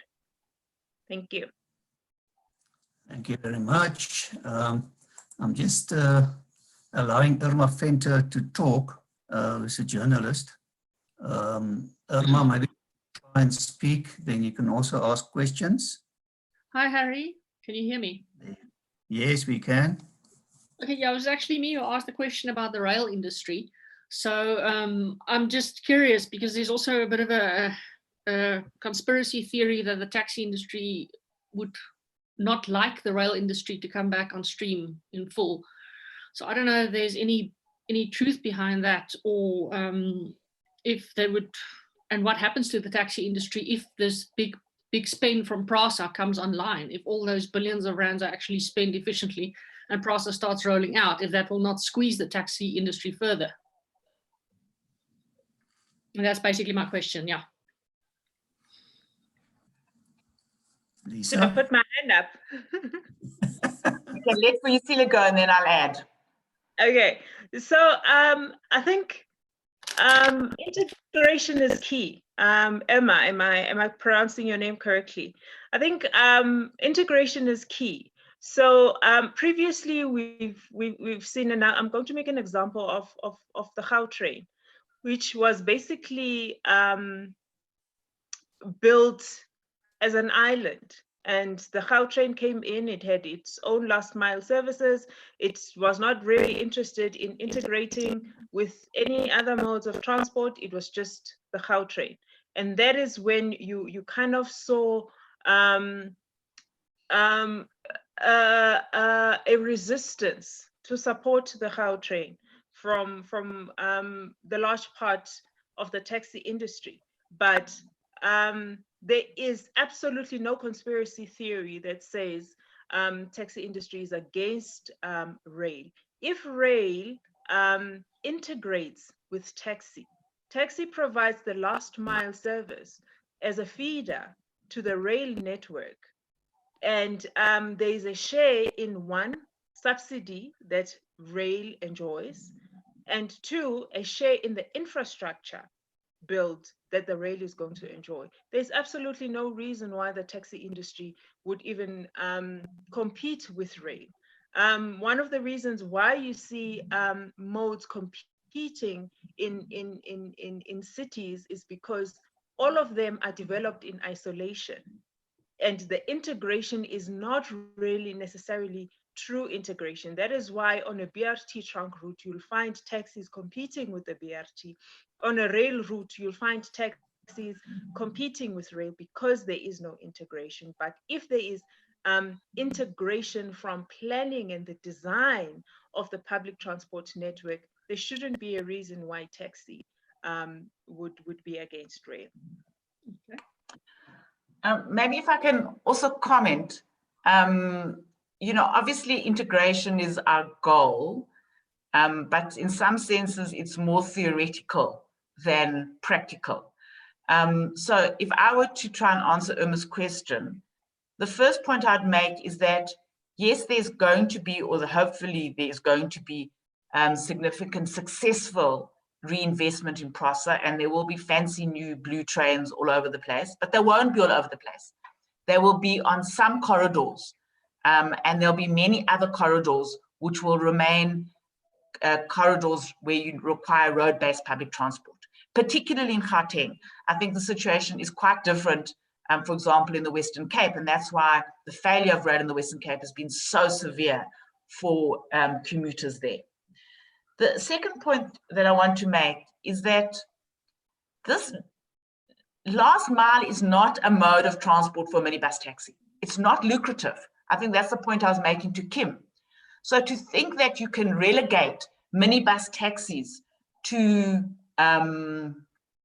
feeders, you know, I think they, you know, they're treated with disdain. They want lucrative routes. They don't want feeder routes. So when we were planning, for example, the third phase of the BRT rollout in Johannesburg, we tried to make a distinction between, I can't remember the, you know, BRT type routes, but we also identified another nomenclature called main routes, which could be operated by minibus taxis because that's what they want. And they want, you know, to be able to have that flexibility plus security of supply in a sense. Thanks. Thank you, Lisa. Right, we've got Louise Nordia. She asked, one of the benefits to commuters of existing mode of operation of taxi industry is that cash is king. Commuters avoid the overhead cost of a non-cash system, plus don't have cash flow to buy bulk tickets cards up front. Would welcome comments. It's Louise from WWF. Okay, if you want, I can respond to that one. Thank you. I think one of the reasons why the taxi industry has resisted these non-cash payments is not only because they won't have the cash in their hands, but also because they perceive that third parties, intermediaries, are actually getting a significant amount of money. And again, when I was in the city of Johannesburg, and you look at the cost of implementing integrated ticketing, it's astronomical. Whether you're paying the bank, whether you're paying the software providers, whether you're paying for hardware, it is minimum 30%, 25 to 30% of the fare revenue that you'd get. So you have to ask the question, does a commuter want to pay a 30% premium for intermodality and a common card? And my view is no. The most important thing that a commuter would want is fare harmonization, so that whether they are paying on a taxi or a bus or a train, they're paying a similar amount of money. And for, I would hope, a similar quality of service. Thanks.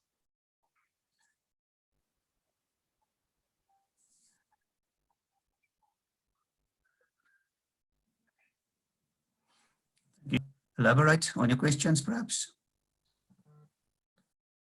She said she's fine, she don't want to talk. I've also given Mikhail, which is quite active here, questions. Mikhail Manuel, you should be able to talk, Mikhail. Do you want to elaborate on your questions?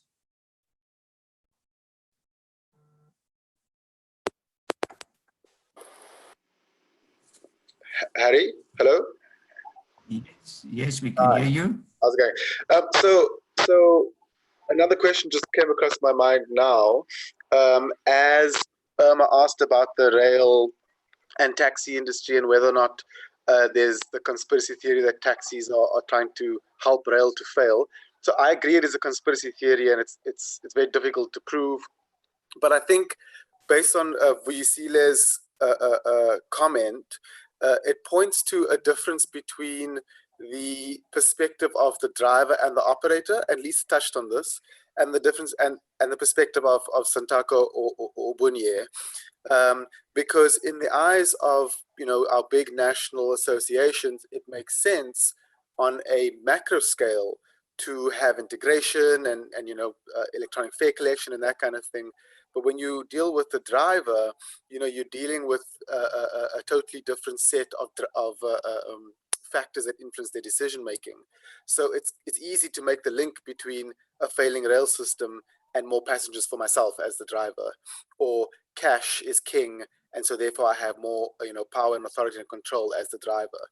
So I'm interested to know, perhaps for Vuyisile's comments and Lisa's comments on how do we make that like link between the driver's instinctive feelings and ideas around reform and what the actually big level associations are thinking. Vuyisile, do you want to go?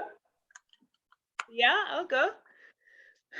So I have spent a significant amount of time working in all structures of the taxi industry, and I can tell you that there is not even a perceived, but it actually exists a disconnect between the structures of the taxi industry, who are the lobby groups or the people, the representatives of the taxi industry. First of all, internally, between the national level, the provincial level, as well as the regional level, but also there's a disconnect between what these structures are trying to achieve and what the needs of the operator are. And I think when we have these conversations, it's always key to make the distinction that there is a driver who is an employee, there is an operator who has a vehicle or a fleet of vehicles, and they employ drivers. They are driver operators, and all of these people affiliate. Now, drivers do not affiliate to a very vocal union which represents their needs as employees of the taxi industry, but operators affiliate to either Santako or the GNTA. And some of the challenges that have crippled the taxi industry have been because these structures end up becoming self-serving, and they do not necessarily cater for the needs of the operator. Like Lisa said, most of the revenues, be it business revenues or assistance that is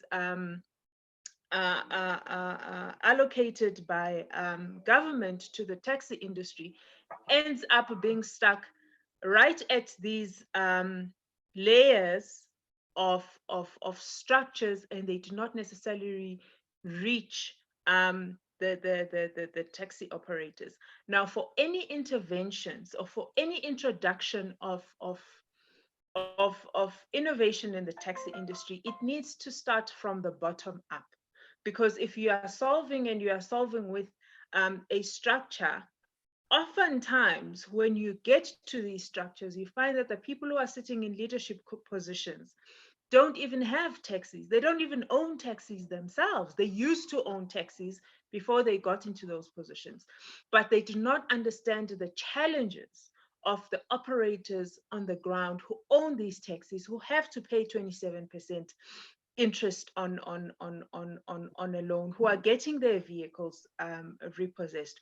So until we solve for those structural challenges, and there is a complete separation with regards to beneficiation and solving for an efficient taxi industry, we are always going to be stuck somewhere in the middle. Thank you. This is a very controversial issue and question. And I would agree with what Vuyisile is saying, maybe just to add a few points. The first one about, yes, I think there is a conspiracy theory, but there doesn't have to be a conspiracy theory. I think, as you say, the driver sees the train as his competition. And definitely the mother bodies and the, with their criminal links, see the train as their competition. And because they've got access to criminal links, which do include access to violence and sabotage, they use them when their interests are threatened sufficiently. The second point that I wanted to make is that I think that if we still also made the point that it's not really between drivers and mother bodies. As I tried to show, there is also the operators who I also believe are often squeezed in this pie. And I would say that affiliation, membership affiliation and affiliation of associations to mother bodies is not, affiliation is the wrong word, coercion is the word. And the only reason why they have to do it is because you can't operate without being part of an association. There aren't any other economic options. This is what happens to people who are poor and powerless. So how do you address that? Michael, I think you asked, how do you make the links? Well, for me, a critical way of doing it, you have to break that link. You have to break this informal political economic system that is working so well in the interests of the mother bodies and so on. And that's a complicated one. But one part of that is the fact that law enforcement is very involved, whether it's the traffic officer or the police commander. They are able to, a large place where membership fees go is to bribe traffic officers and policemen. So somehow that has to be broken, as well as the criminal links at the top of the system. Thanks. Thank you, panelists. I see we're starting to run out of time, and we've got a lot of questions coming through also from YouTube. Okay, we've got a panel discussion this afternoon as well, but let me just see. I see Michael Elston. IPTN has been initiated as a solution around the country, recognizing benefits of formalization for drivers and operators, as well as opening long-term opportunities for correcting spatial development through subsidizing and improving transport quality, as well as unlocking investment in infrastructure and environments outside the old areas. Possibly IPTN may need to be re-engaged in terms of formalizing taxi industry in a slightly different manner, but in what way to also stimulate investment spatially in areas that need it, benefiting those communities. I don't know if you guys want to comment on that. It was maybe more a suggestion from his side. I'm just looking at the questions from YouTube. I'm receiving from Paul. There's one from Richard Malinga. What do we see as potential changes in travel behavior post-lockdown? Any significant industry on public transport? Does Alistair want to answer that one? I can try. I'll give it a go, but I think a lot of it depends on the economy of where they have their jobs. If we've still got the situation where someone lives in Soweto but has to work in Centurion, you're not going to change anything at all. That's part of the issue that we've got from the spatial economy that we have as the apartheid legacy, is we have people who live in townships who clean the homes of people who live in Sandton. That dynamic isn't going to change in the short term. So unless there's a fundamental change structurally around how the economy works physically in terms of where things are placed spatially, I don't see there being much of a change in that at all. Lisa, you want to elaborate? I think it's too early to say. It really will depend about, as I think Alistair talked about earlier on, the extent to which the economy is going to recover, the extent to which public transport is safe, and the extent to which we have further lockdowns, maybe not next week, but in subsequent months. Thank you. I'm reading from YouTube here is Faiza Haupt. There's a comment from her, greeting, watching as the first woman driver on e-hailing platforms in South Africa, founder of newly established Trip SA cooperative. Transformation is necessary with regards to rights share with an app SA initiative, right? Then Kim Nair, she says, does COVID not provide the opportunity to restructure the minibus taxis services to provide feeder services to BRT? This will result in more frequent, shorter trips, thus reducing the petrol impact and also providing more demand to a much needed BRT system. I did answer that one. I said to her, yes, but it is shorter trips, not necessarily more frequent, and that is less lucrative. And, you know, we have a public transport system, and we must have a public transport system that meets the needs of commuters, doesn't meet the need of a BRT system. Thank you, Lisa. Guys, thank you. I think we can close here. I think there's a question from Mikhail about the Moja Mover reform program. That's great, but I think we ran out of time. Andrew Barker, spatial issues not going to be totally solved through transport. Need to look at bringing jobs closer to where people are living. Spatial economic transformation is needed. Thank you, Andrew, for that comment as well. I think what we're going to do now is we're going to take a break. We're going to thank our panelists. I don't know if you guys as panelists just want to have a few closing remarks. Maybe Lisa, we can start with you. Not? No, well, just to say that I think there's some very hard questions for public transport going forward. Thank you, Lisa. Alistair? No, just agreeing with Lisa that there's some decisions that have to be made, and some of them will be impacted by the transport sector, and some of them the transport sector just has to adjust to see what happens. So a lot of it is let's wait and see what happens in terms of how the recovery goes, and what can we adapt to change to provide the solution that people need. Thank you, Alistair. Vuji? I definitely agree with both Alistair and Lisa, and I think perhaps there needs to be a voice that's not afraid to speak up and challenge the status quo, and say to government, it cannot be business as usual. Say to the taxi industry, you need to shape up. Engage other modes of transport. So definitely there needs to be a change, but somebody needs to make those bold decisions. Yep, that voice isn't perhaps a Bunye.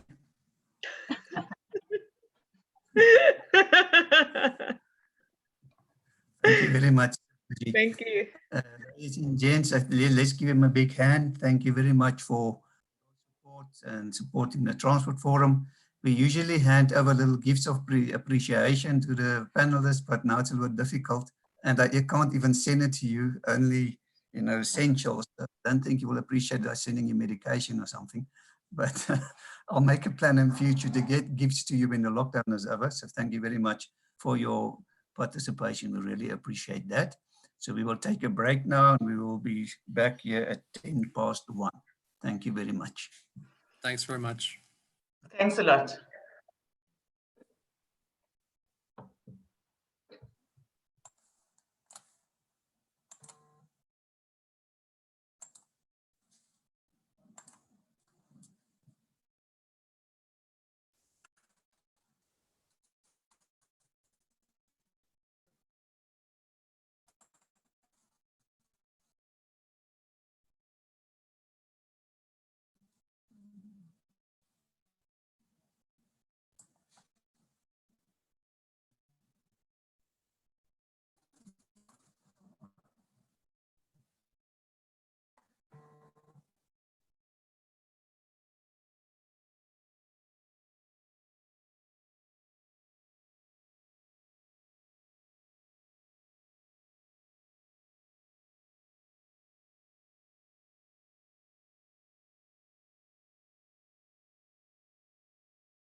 Yeah, because we clamped down quite early on it.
All right, we're going live again. Welcome to our panelists for this afternoon. I'm going to switch off my video for a moment because my internet is for some reason today a bit unstable. So I switch off my video. Hopefully my audio is better now. Everything is fine, my audio. I think it's not online yet. Paul, if you can unmute yourself and there we go. Just confirm whether you can hear me and let me hear if your sound is working. Everything fine on your side? Yep, everything's fine on my side, Harry. Great, and Paul, thank you very much. Right, ladies and gents, we're going to start the afternoon session again. At the moment, you should see the program on your screen. I'll stop sharing that in a moment, but what we're going to do this afternoon is we're going to have Paul Nthapo, who's going to talk about investment and diversification in public transport. After we will have Sophia from Oricon, who's going to talk about public transport infrastructure maintenance, the challenges and solutions. And then we're going to have Mr. Victor Gadebe from Mobility Center of Africa, that's going to talk about the imminent Uberization of the mini tax industry, a dream or a nightmare. Thereafter, we will have a panel discussion. So the different platforms you're using for the panel discussions, perhaps some of the people who joined now for the afternoon session, is that there's a questions and answers. So you can use the questions and answers to post your questions. You can use the chat box as well, but let's try and use the questions and answers. When we come to the panel discussion, then we look at those questions and answers posted. and we have the panelists answering those questions then. The guys following us on YouTube, they're welcome to text questions on YouTube, and then we will monitor that, and we will then also, try and address those questions. Obviously, time predicts. So for this afternoon session then, our first presenter, and it's still the 23rd of April 2020, we're talking sustainable public transport. Our first presenter for this afternoon session is Mr. Paul Tapu. He is from Capital and Investments from the Dunya Group, and he's then going to talk us about investment and diversification in public transport. Thank you very much, Paul. I will stop share on my side. Okay. Harry, if you can, that slide that I sent you, not that there are too many, perhaps you can put that slide up already. Okay, I will do that for you. Just a moment then. Okay, first slide. Okay, well, Harry does that. Hi, everyone. My name is Mpho Tapu, and I work with Dunya Capital. And what we do basically at Dunya is to try and give a different focus to the taxi industry from the way in which it is looked at previously to what it needs to be looked at in the way in which it needs to be looked at in order to crack it. And I say crack it because a lot of people have not understood why it is that the taxi industry hasn't transformed in a sense.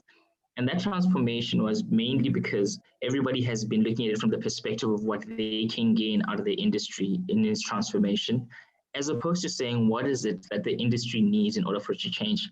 Unlike any other company, which will first focus on what is the market saying. If a market-led solution comes forth, it's generally accepted by the market. If you conjure up a solution in a boardroom, which is not going to be received by the market, you might end up asking yourself why it is that it's not being taken on. That's no different with the taxi industry.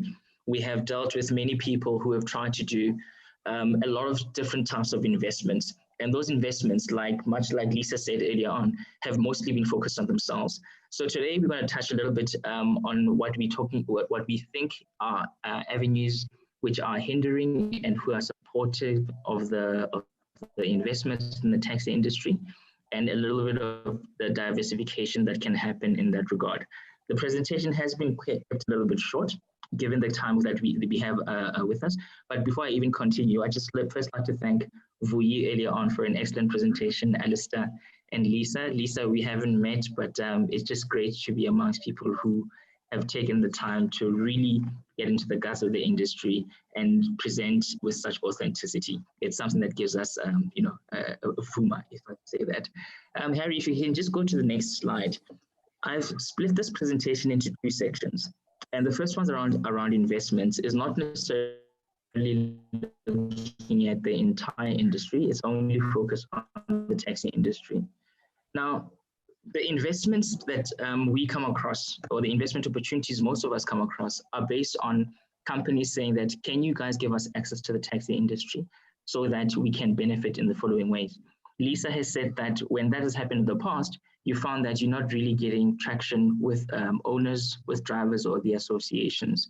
More often than not, without naming too many people, the investments that have been made have benefited the companies that are working with the industry, as well as the executive level of the people who are in the associations. Lisa touched on that earlier on, and so did we. The disconnect is real. And so the focus on investments that I'm going to be speaking about right now is on investments that are going to benefit, number one, ownership structures internally in the taxi industry. These are the associations themselves, but then more junior than the senior leadership. I'm talking here about the people who actually own the taxis and not necessarily the association and the bodies. The first one, if you can just bring up the second slide, Harry. The first one around that deals with vehicle finance. I'll start speaking about it even before the presentation comes up. Now, vehicle finance is a huge part of investment outlook going forward. You cannot make profit in the taxi industry before you've paid for your vehicle, and the vehicle finance that's currently happening is happening at a huge premium. Taxi owners are subjected to something that is akin to hyperinflation that some economies are seeing. Right now, we're speaking about bailouts from the IMF and World Bank and stuff. And anybody who's actually researched those organizations will know, you don't really want loans from those institutions, because once they do, you stand the chance of losing your sovereignty. It's not very different in the taxi industry. Currently, the people or the institutions that are financing the taxi industry are imposing a lot of restrictions on them. You cannot do this with your vehicle, you can't do that. And the interest rates that they're paying are sometimes 3 times what you and I would deem as a prime interest rate. So that tells you that this the vehicle financing element of it is ready to be disrupted. And the disruption we're speaking about, there has to take a form of, the disruption that has to take place there has to take the form of owner first and customer first, as opposed to association first and external institution first. The external institution first scenario sees the current situation perpetuating itself. So we're speaking here about crowdsourcing type of initiatives, where you find an association, almost like a stokvel, that says that we are willing to go with owner X, and with this particular owner, we will put up the money to buy taxi, almost cash, let's just say, and you can even get into a build, operate, and transfer type of model.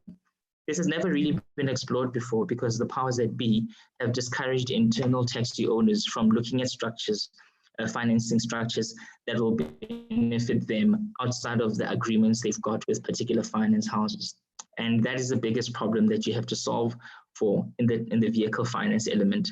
And the reason is essential to our discussion now is anything up to 80% of the share of wallet of what a taxi owner makes at the end of the month, up to 80%, and go strictly to financing costs. The balance of the 20% with the variable costs that are there are your fuel, etc., and obviously the driver, which actually leaves very little margin for the person who owns the taxi at the end of the day. The drivers also don't have the ability to then earn anything more, because most of that money has now gone to these finance houses. We have seen, I think it's in the UK and some apps in the US as well, where finance houses have now started getting competition from crowdsourced type of initiatives. And these have been able to now generate profit not only for the owners, but then also the people that have just invested in that. If you do a calculation and take, let's just say, prime plus 5 as an example, anybody who gets prime plus 5 in terms of a financing arrangement now would still be making a decent profit, as opposed, and the drivers would still be, not drivers, the owners would still be operating from a model like that, because they'd be paying up to maybe 50% less than what they're currently paying in terms of an interest rate. Now, that's that. So the build, operate, and transfer model is something that we've looked at, and these are owners who we've spoken to have told us that that's something that they definitely looking to look at. So when you're thinking about investments, think of it from how is it going to benefit the owner first, how is it going to benefit the driver. Those kind of initiatives allow them all to make more money, which will allow whoever it is that's also helping to finance get a better return on their investment. Now, none of these things are going to be possible if you don't have a way of monitoring or have metrics that come into play, and then you can do a measurement. And that's where the collection metrics come in. These collection metrics rely heavily on technology. The technology leg that you see there involves certain elements. And the first one is, let's first speak about the hindrances as to why technology has not been as prolific and as it can be in the taxi industry. The first one is that the financiers do wield a lot of power. Just going from something as simple as having tracking devices on taxis, you may find that sometimes they say that whilst the vehicle is financed by us, you cannot have a certain company putting a tracking device on, or any other mechanisms within the taxi that allows technology and metrics and data collection to happen. So again, we come back to the financiers. I keep using the example of the World Bank or a famous quote: "He or she who finances basically calls the shots." And until you decouple the owner and the profit motive from the financier, who then has a huge say, you're not really going to solve that problem. So that's one of the hindrances on the technology front on the financiers. And then more informally, another element of technology that can be introduced is, say, for instance, the cashless collection. It's been spoken about for many years. One of the reasons why it hasn't gained traction is something Lisa mentioned earlier on. Because of the informal nature of the taxi industry, and the fact that they don't necessarily pay tax in a formal way, bringing in technologies that are going to take away even more from the little that they earn is not going to be accepted. I don't think there's any business, be it a bank or anything, that's going to adopt a model that's going to make sure that they get less profit. We should stop seeing the taxi industry as an informal market that needs people to rescue it. I think the people who own the taxis already know what they want. It's just that the solutions don't cater to them. So in coming up with a solution on the technology side, you need one that is probably going to first speak to what the owners want. It has to be owned by the owners.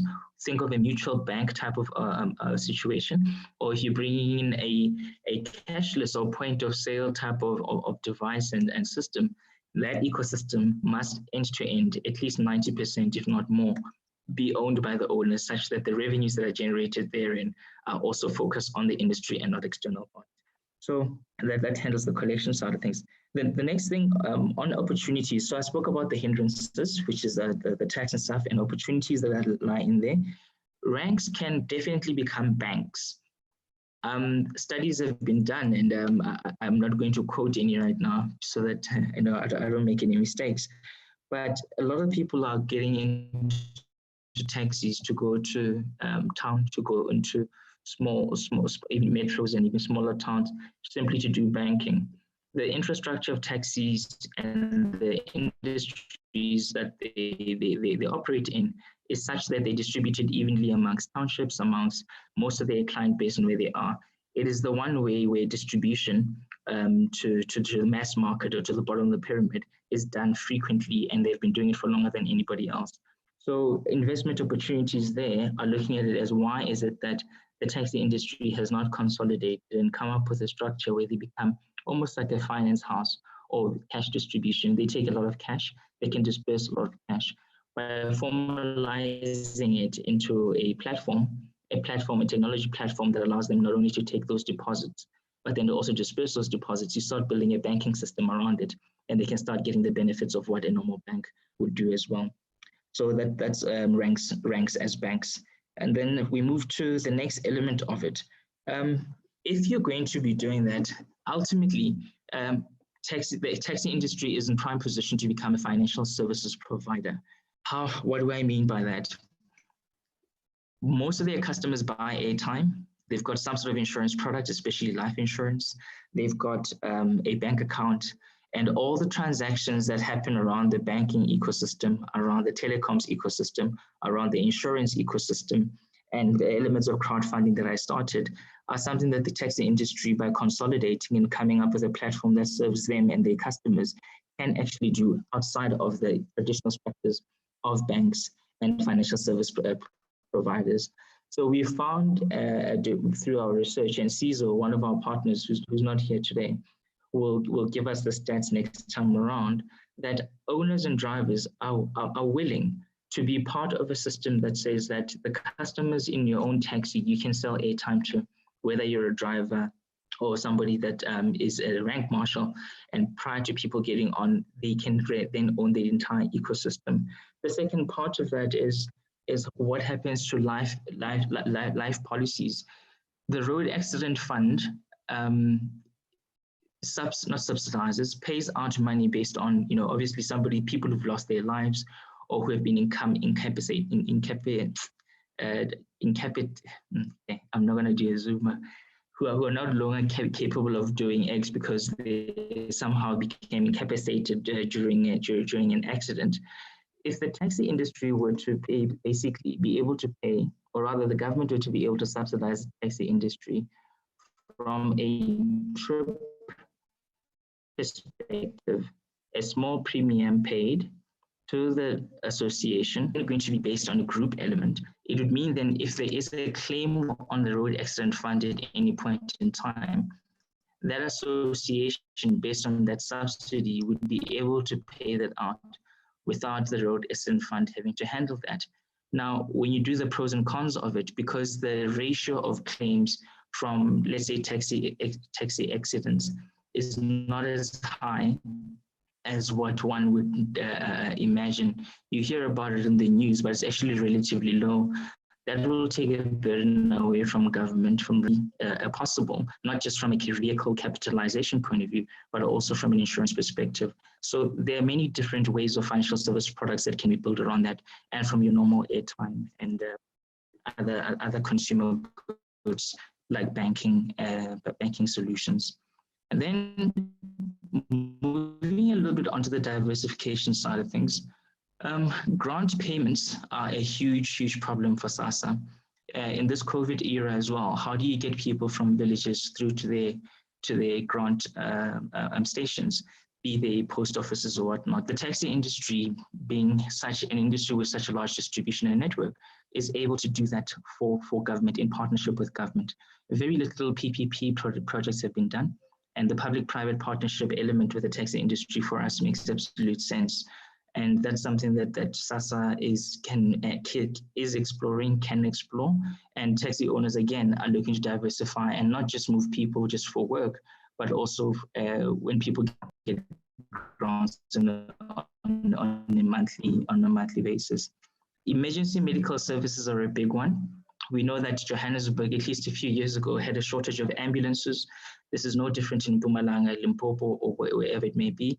Just in Johannesburg alone, which is a hub, and it's got probably most ambulances per capita in the country, we still have incidents where ambulances do not go into townships beyond a certain point. There are two reasons for that. One, it's a safety element. The ambulance people get robbed in that. But secondly, it's an access thing. They just deem it too risky to access certain areas. However, in those very same areas, what you see on a daily basis are taxis. Now, why is it that you don't dedicate X amount of taxis per rank at institutions, in townships, and at those ranks, to then say that you deploy to house A, B, and C, should there be an emergency? You relieve the burden on the emergency services that government provides, and then you also get a return and a profit on it, because the current companies that are providing emergency medical services, which are private owned, get an incentive or a reward or X amount of cash that's allocated for them for every person that they successfully resuscitate and take to a hospital. So now your drivers can increase their skills from first aid and what they need to do to become emergency medical professionals, which can also decouple them from the industry. But what you're also doing secondly is that a taxi that's bought is not necessarily just to transport people who are going to work and back, but then is also available for emergency services, which also helps government. And government doesn't then have to go and buy an entire vehicle for themselves and to cater for everybody in the whole province, but then you can rely on the taxi industry to do that because they're best positions for that. Food distribution, a big one, especially now with food passes and that. Some of these things that I've put down here as options are done purely because we're in an era where COVID is rife. And we're dealing with it because there is a problem of distribution at the moment.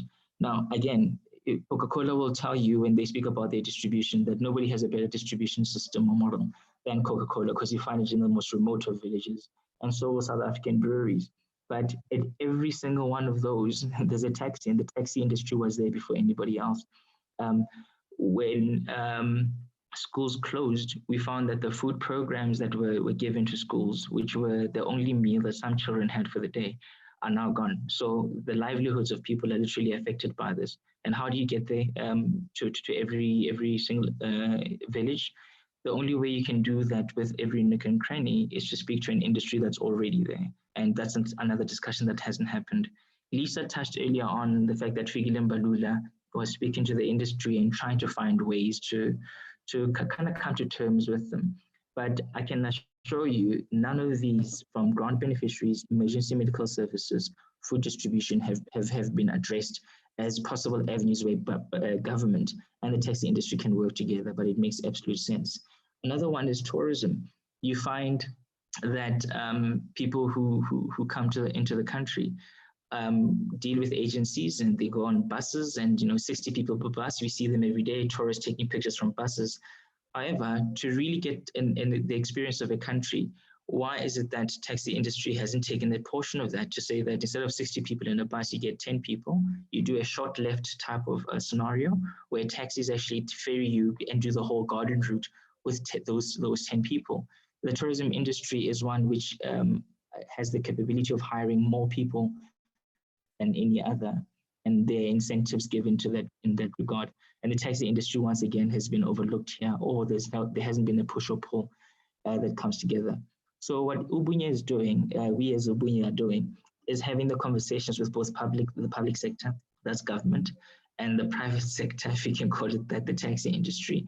And we bring together those synergies, having not only worked within those industries, but having built technology companies and sold them, and having built and worked within financial institutions. We bring all those things together to kind of modernize the taxi industry and bring it into a future which is not only owner focused, but also consumer focused. And that's that from my side.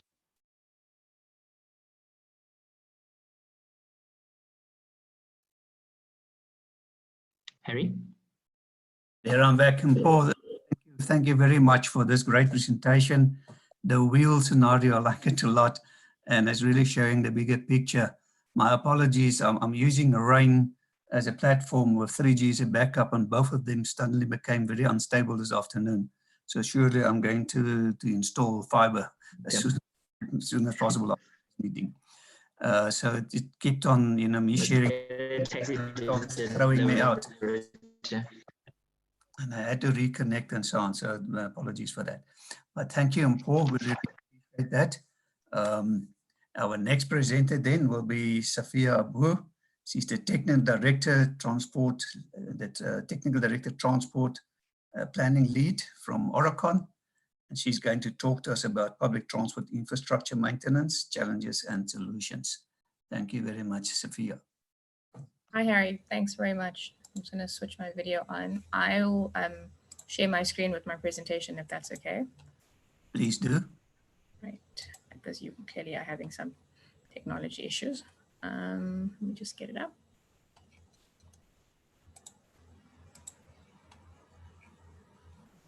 Right. Okay. Right. Is it up and running? It's good, thank you. Okay, cool. So the topic we're talking about, we've been talking about public transport for most of today, but the particular focus of my discussion is around public transport infrastructure maintenance. And we know maintenance as a matter of course is quite a challenge. And what we could look at, well, what are those challenges and what are the potential solutions we'd look at, particularly in the public transport arena? So this kind of gives you a high-level overview to what I'm going to talk about. Where does government stand on it? What are the publications that they've already put out? And then what are these type of infrastructure that we associate with? Well, it's public transport, but my particular focus is around bus transport. Why is it important? And what are our challenges and then solutions? And then just to close out. Okay, so public transport infrastructure maintenance can be defined as just ensuring that our infrastructure is kept in a condition that it continues to function for an extended period of time. And what often happens in not necessarily just developing countries, but in actually, first world countries as well, is that existing infrastructure is built and built to a particular standard, but often it falls into disrepair before its design life completes. And as a result, you land up with infrastructure that, while exists, doesn't actually necessarily achieve what you're trying to achieve in streamlining systems and operations. And that primarily is based on the fact that we tend to focus on how much money we put in from a CapEx perspective, but not how much do we put in from an OpEx and maintenance perspective. And what's important to note that where the responsibility of public transport infrastructure lies is with local municipalities, metros, or if they've actually outsourced that to utility agencies. And so it's a very clear understanding that it's actually the responsibility of government that if you build it, you should maintain it. And what this, as I said, looks to focus on is what are the challenges facing in public transport infrastructure, particularly around BRT systems and IPTN systems. So the notion of maintenance is not uncommon within the government sector. And okay, so yes, I'm quoting from like way back in 2005. But when I was doing research, well, me and my team really, we're doing research on the notion of what is government's stance on maintenance. All of the documentation pointed to everything up until about 2009. And then beyond that, for the last decade, there actually hasn't been any particular updates to those particular documentation, which is also a telltale of what's happened within the country and how it was run. But that's a different topic for a different day. So basically, if we look back and we say, well, looking after both old and new infrastructure is a challenge, but it is also a priority and an opportunity, because we have to start focusing on if we can actually extend the life of our infrastructure by actually maintaining it properly, you're actually in the long run helping government. And this is effectively an industry by itself, which is basically the gist of what the Deputy President was kind of getting across. As I indicated, the documentation that we were able to find kind of relevant in 2005 and then 2007 on the National Infrastructure Maintenance Strategy, the CIDB guidelines, and guidelines for asset management in local government. Okay, just a quick overview and summary of what is infrastructure that we tend to associate with public transport or BRT or IPTN. That our primary focus is bus routes or roads that are used. And so while it isn't necessarily the primary point of infrastructure, because this is where you move your actual vehicles, it becomes quite important. And the moment you put in buses or additional loading onto these roads that weren't necessarily designed for it, it has a significant impact. And that's quite important for us to, one, be aware of and then plan for. So what's important is that with your hierarchy of and your classes of roads, and in your classification of road networks, you range from arterials to collector roads, or even in some instances, like within the city of Cape Town and Johannesburg, you've got dedicated bus lanes. You need to ensure that your road structure is designed to accommodate what your anticipated loading is. And often when that's done initially 20 to 30 years ago, if you had to, with the change in demand and patterns, with the additional loading, that isn't necessarily factored in. So that needs to actually be accounted for as you go on with your design. The other elements is basically road furniture. And so you're looking at traffic signals, your road markings, your signage, your bollards. Those are a lot more easily fixed because they're not as designed to be as long-term as your road. And then obviously one of the most important things is around stormwater. And in any road design, stormwater is quite critical. And so while you are trying to achieve a series of initiatives in terms of, trying to get universal access in your road network, trying to get your vehicles moved, trying to get your private vehicles moved, your pedestrians moved, water, interestingly enough, is the thing that can actually cripple all of it. And stormwater design becomes quite critical in making sure that this is done. And if it's not maintained properly, if the roads are not maintained properly, water is literally the thing that will disintegrate the entire network. When you step off into the roads and you start looking at, okay, well, what infrastructure have you put in place? Well, you'll have your bus stops and your platforms, and throughout the cities, you'll either see it as being in-lane stops or indented bays. And what's important is that, again, this is an outdoor exercise, so it's got to manage with all weather. And it can't be subject to, if it's raining, we can't use this particular facility. And that's where stormwater drainage becomes quite important. Coupled to those particular bus stop platforms, you'll have bus stop furniture. So that talks about, what does your sign look like? What does your shelter look like? What do your dustbins look like? What does your lighting look like? And then more specifically, how do you connect your bus stops within the network where you start putting in the necessary NMT to complement it? So that's your sidewalks, that's your cycle lanes. When you step one step over, then you look at shelters and looking at the different types of shelters that you put in. Shelters with side and black panels, your railings, your benches, and more specifically, lighting becomes quite important because you want to create safe spaces for people to stand while they're waiting for public transport. And the type of shelter you put in is quite important because you want it to be robust and stand through the test of time of weather and vandalism and the range of things that arise with it. Then when you start looking at IPTN systems or even existing systems, you look at transfer stations, and basic transfer stations could be your station that you see in the Rea Vaya system or in the My City system, or it's literally a bus stop where there's an opportunity for people to switch from one bus to another or switch from a bus to a minibus. Ideally, in the ideal world in public transport, you would want there to be ticket sales offices and kiosks. If there's an opportunity for your drivers to shift, change over, so you've got driver facilities and restrooms. And in an ideal system in your IPTN network specifically, that is a big focus. But what's important is making sure that wherever we build becomes financially sustainable to maintain. So your operating cost doesn't become the thing that cripples the system. And then obviously stormwater being quite a big factor in basically any of these designs of any of these features. The next big item or ticket item would be your bus depots.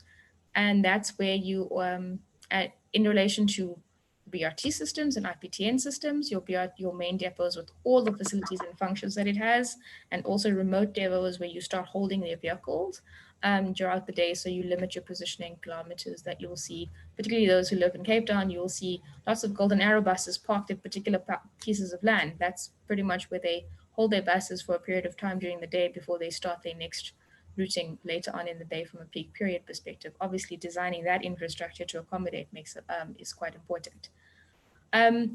What I primarily focused on is around, fixed infrastructure.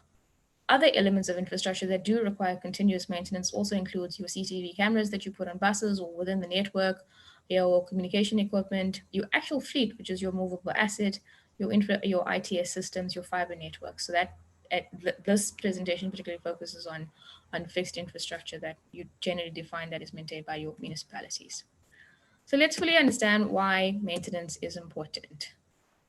So what maintenance does is it includes the planning, budgeting, and resourcing and implementation of the continuous repair and refurbishment of infrastructure to ensure that they are able to actually deliver the level of service of delivery that you want it to have. And ultimately, it's to aid the end user. And what's important to note, particularly in the public transport realm, that the beginning and the end of the transport trip, your person still needs to get, you are still a pedestrian. So whether you walk out of your house and from your house you walk to a bus platform, minibus taxi platform, and you get onto whatever vehicle you use to get to your destination, you then still have to walk. So what's important is that we have to look at the entire travel chain. So all of the infrastructure has to be maintained so that you enhance the passenger's experience of public transport. So curbside infrastructure becomes quite important as well.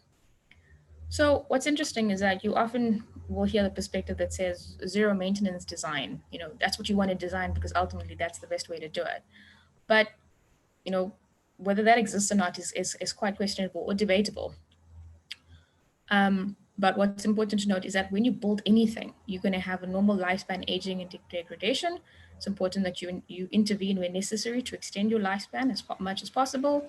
But at the same time, you also have vandalism, which I'll speak to a bit later in the presentation, where people literally deliberately go and damage infrastructure for a whole range of almost social reasons that needs to actually at some point in time almost look to be addressed. And one of the solutions I'll discuss a bit later is around how that can be addressed. And then obviously the notion of, designing infrastructure for a particular amount of people to be used and then it gets overused. And that generally is the three elements around why maintenance becomes so critical to ensure we use it to the best of our ability, and then so that it delivers on the level of service we require.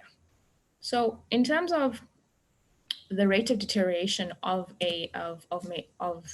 an asset is literally determined by how often we actually maintain it. So the graphs on the right-hand side basically indicate to you what happens when you actually build an asset and just leave it alone, and what it does to your lifespan of the asset, and what it does to then eventually the implications around running public transport within that sector, and what, if your infrastructure is maintained properly, the type of savings you can achieve by optimization, and if it's not. And basically, the bottom line is the more input you have in towards maintaining your infrastructure, ultimately the operational saving costs will go to your operators being able to run their vehicles in a more sustainable manner.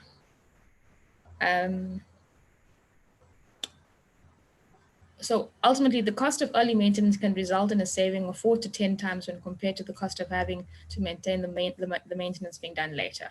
And what this basic slide kind of gives you a very high level overview of saying, well, if you actually do maintenance upfront, and it costs you R1 here, or you could do it a whole lot later and it costs you a whole lot more money, so 5 to 10 Rand. So the notion that says, a stitch in time saves 9 applies directly to how you deal with maintenance in general, across any asset specifically. And the general benefit, which this particular graph, which I've extracted from the documents that I made reference to earlier, indicates is the implication attached to when you actually intervene and you assess the condition and you actually provide the necessary maintenance, what it does in ensuring that your asset, one, either is able to reach its intended lifespan or to actually extend its lifespan. And that's quite critical because, again, from a capital cost perspective and an operating cost perspective, if you start maintaining your assets, it makes quite a difference to actually ensuring that your life cycle costing, your cash flow is actually is sustainable. Okay. And often what happens is that your planning, your design, your construction, your cost of your public transport, such as roads, is less than the total lifetime of the cost of the road. And that's quite an important thing. But what's important to note is what do you need to do when you're planning for maintenance? So you need to do the normal things of annual maintenance, that's your general patch and repair. That just happens over time. There's always emergency maintenance, including vandalism, which is quite a common feature. But then there's also the element of being able to do preventative maintenance on certain infrastructure, as well as periodic refurbishments in relation specific to roads, and then obviously there's the major rehabilitations. But let's understand a little bit more about what the challenges are in this space. So as we know, money is always a big issue. And so the standard line is, well, if we can find the capital money, we can always just, build the infrastructure, but not necessarily maintain it. And so what needs to be done is shifted. It's a mindset shift about saying, well, actually, when you put anything in, there's a CapEx component, but there's always an OpEx component in how you maintain it. And you'll find that your political, I hesitate to use the word interference, but effectively interference tends to favor when can I cut the road, when I can cut the ribbon to open up the new road around a capital project versus, okay, well, I fixed the potholes. Okay, well, I can't really stand there and cut the ribbon over the potholes because it just makes me look a bit silly. And so often you'll find that political interference shifts the focus on where the money should actually be allocated. Yeah, again, I think Lisa and View has spent some time explaining, just government structures and specifically how people are often sometimes influenced by particular elements that give them access to funding, which then allows them to be driven by personal gain. And that is, while not a good topic to be talked about, it is relevant, particularly in allocation of funding, particularly when we're looking at political decision-making. Your next big element is around vandalism. So this tends to occur at your bus stops and your transfer locations, where they tend to damage your shelters, your signage, your lighting, and dustbins. So, for example, I've worked quite extensively on the Go George project, and within the first 3 years of us putting in shelters into the system, 80% of these shelters were vandalized. And so then the question then arose is, well, if we're putting in shelters and people keep saying they need them, why on earth are they damaging them? Because that's just inconsistent behavior. The type of vandalism that you currently have is, graffiti on shelter panels, your broken panels, your glass. And often what that means is that your asset becomes a lot more dangerous to your pedestrian when you were initially intending to provide them with a much safer environment to be in. So this is just an example of some of the vandalism that we've seen happen on the Go George project. It was fairly disappointing. And right now there's campaigns being run to actually fix it. There's also campaigns being run, as I'll discuss in the solutions behind, but looking at the different types of material that you use for when you build this type of infrastructure. There was a massive appeal, at least on one of our projects, to say, well, please could we put up, dustbins to ensure that we're not littering in that area. And so that initiative was done, and this is the type of response that we've had in this space. Again, slightly inconsistent with the request. With regard to further challenges, there are just two examples, particularly in the Western Cape, primarily because that's where I'm based, in how you implement public transport, and then that can lead to different maintenance challenges. So in the My City system, the approach was infrastructure up front, where it is the case in most systems, where you've got your dedicated bus lanes, your bus stops, your transfer stations, and they were all constructed before the system actually commenced. And so the focus of it was very much on how do you maintain what's currently there and just emergency maintenance. The Go George system, which is what we've also worked on, followed an approach of infrastructure light, where only the most basic infrastructure to get the system up and running was put in place. And so while the system was actually settling, more infrastructure was then added. And so again, the focus then became periodic refurbishment and major rehabilitation of roads, because that's really where the system was behind. And then again, where emergency maintenance and vandalism had occurred. And so with either approach, different budgeting is required and different funding is required. But this is just a very quick overview of how it was done in George, where you initially started off with a pole and a bus stop and a temporary shelter and a full shelter, with the system coming in. And a reason for that primarily was because there wasn't enough funding available, and probably still isn't. The other challenges that that seem to have arisen with the implementation of public transport is, your construction standards of new versus existing infrastructure and how that tends to shift. The quality of construction and the type of materials that you use, your equipment that you use in municipalities, if it's done in-house versus if it's done where it's tendered out. Obviously looking at your environmental and terrain factors. And then what's also quite important is that within municipalities, you'll find that there isn't an extensive amount of people that have been there for an extended long period of time. So they don't always everyone's not fully au fait with all of the information that's happened on particular assets. And you'll find that often when you're designing and you'll have a pipe being put in and there'll be a joint that changes the alignment. And when you look at your plan, you're like, well, how did that happen? And why did that happen? And with the institutional knowledge no longer being there because it's not retained, that also introduces a certain level of complexity. As we know, there's always been a scarcity of local skilled workers and artisans, as well as training programs that form part of these maintenance programs. We know socioeconomic conditions and security is obviously quite prevalent in most of the lower income areas. And then obviously, as I indicated, your political interference in ensuring your prioritization of maintenance projects. But one of the other elements that's also have been risen in the IPTN space is around the notion of wanting to introduce accessible public transport and universal accessible public transport. And with that brings in the first statement of construction standards with new and existing infrastructure. How do you create a standardized set of infrastructure that you then can maintain consistently? Okay, so now that I've kind of highlighted all the negatives, what is it that we can do differently, or possible solutions that we can look at in making sure that we do maintain our infrastructure so they last for the period of time that we want, or even beyond? So there are various ways to do it. Basically, the focus initially is obviously around how much money do you actually have available.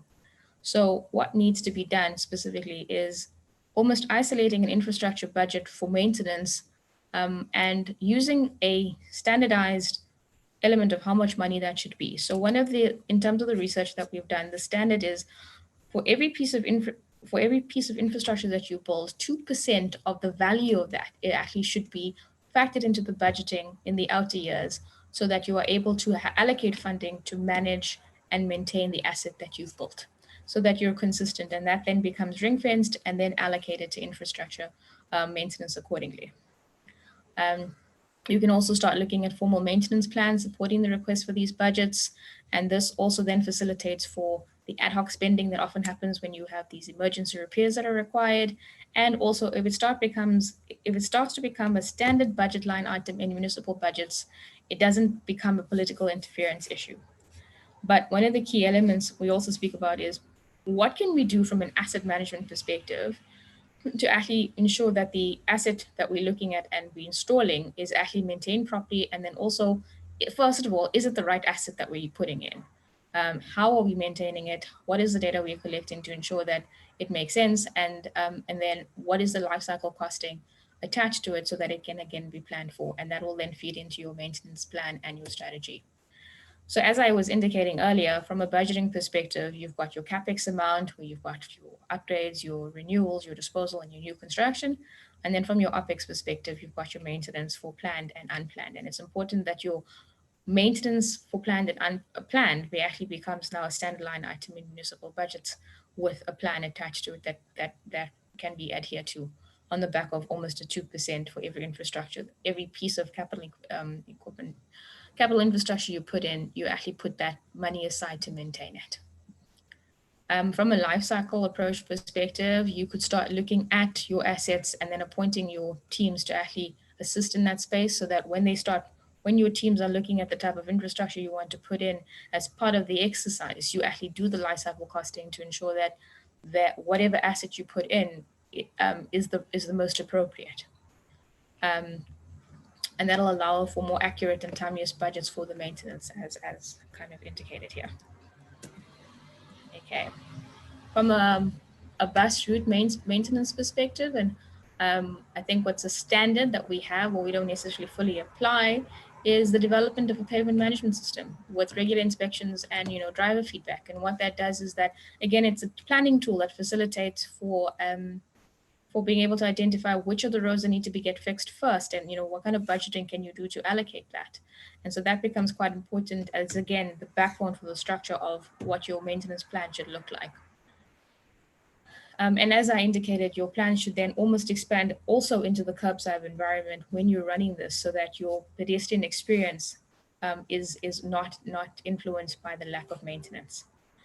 One of the things that has been arisen with regard to municipal engineering departments is when you put in a public transport system that wasn't necessarily there. So when you're putting in buses, whether it's a 12-meter bus or an 18-meter bus or a 22-meter bus, what impact does it have on the existing road maintenance budget? Because that's been quite an extensive debate. And as a part of the solution that we considered was that, well, actually you could start saying, your percentage of your E80 contribution to your bus loading, to your entire traffic load, can be calculated, and then that can be used to support and look at other funding mechanisms to support those particular road maintenance budgets. And so that, again, is very much a planning tool that can be considered. So this kind of gives you just a very brief overview of the type of road failures that you tend to have, irrespective of the road surfacing that you use. So from a block paving perspective, literally what happens if it's not maintained over time. The first couple of pictures kind of show you what happens as the road tends to sag and the level shifts. And then also the one towards the left on the Tabata Street one indicates what happens if your loading is too much, what it actually does to the block paving to shift it out.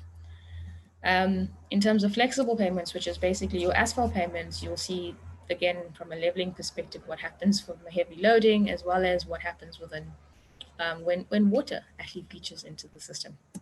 And then from a concrete perspective, this is the implication attached to a lack of maintenance.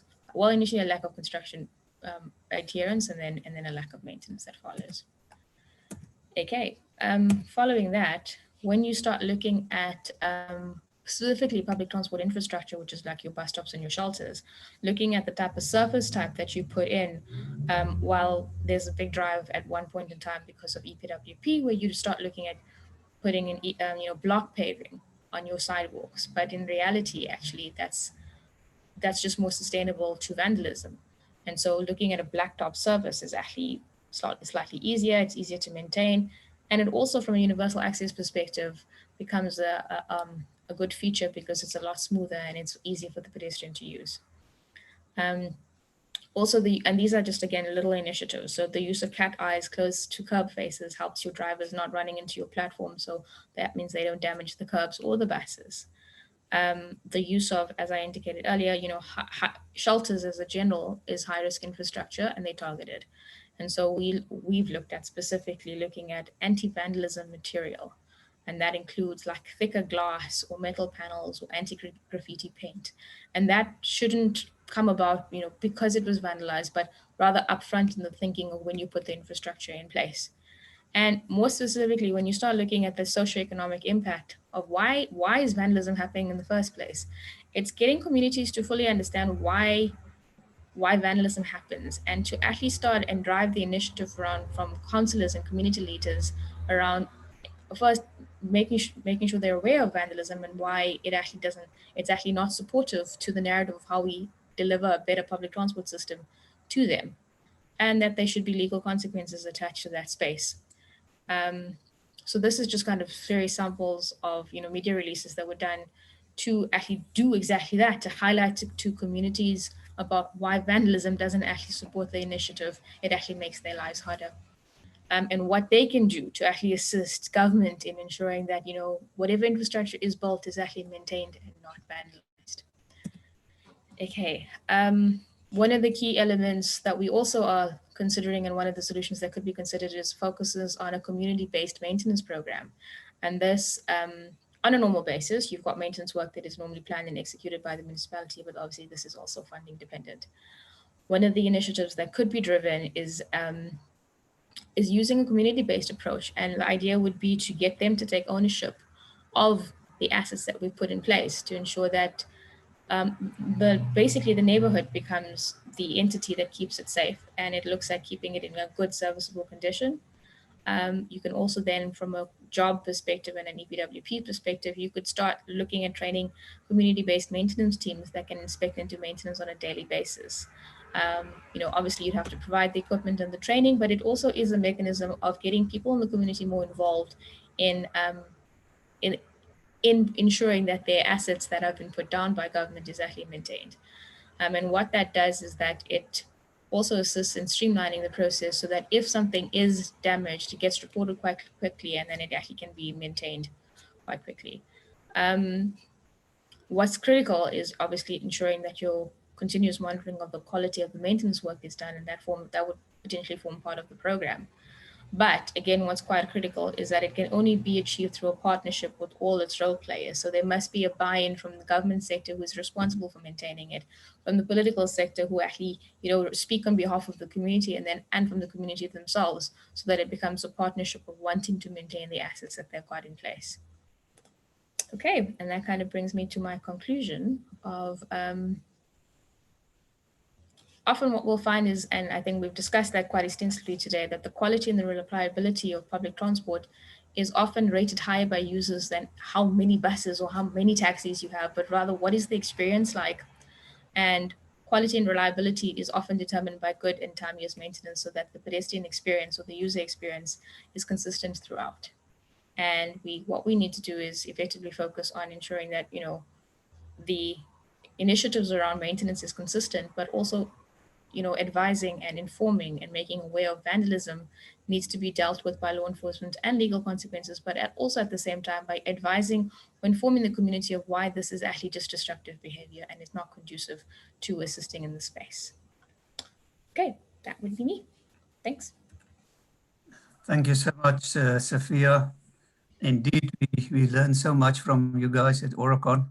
Thank you very much for this valuable presentation. We really appreciate your time and clearly lots of research and experience. And I'm quite sure the audience would like to engage with you during the panel discussion. So thank you very much for this presentation. Our next presenter then is Mr. Victor Radebe. He's Executive Director, Mobility Center for Africa.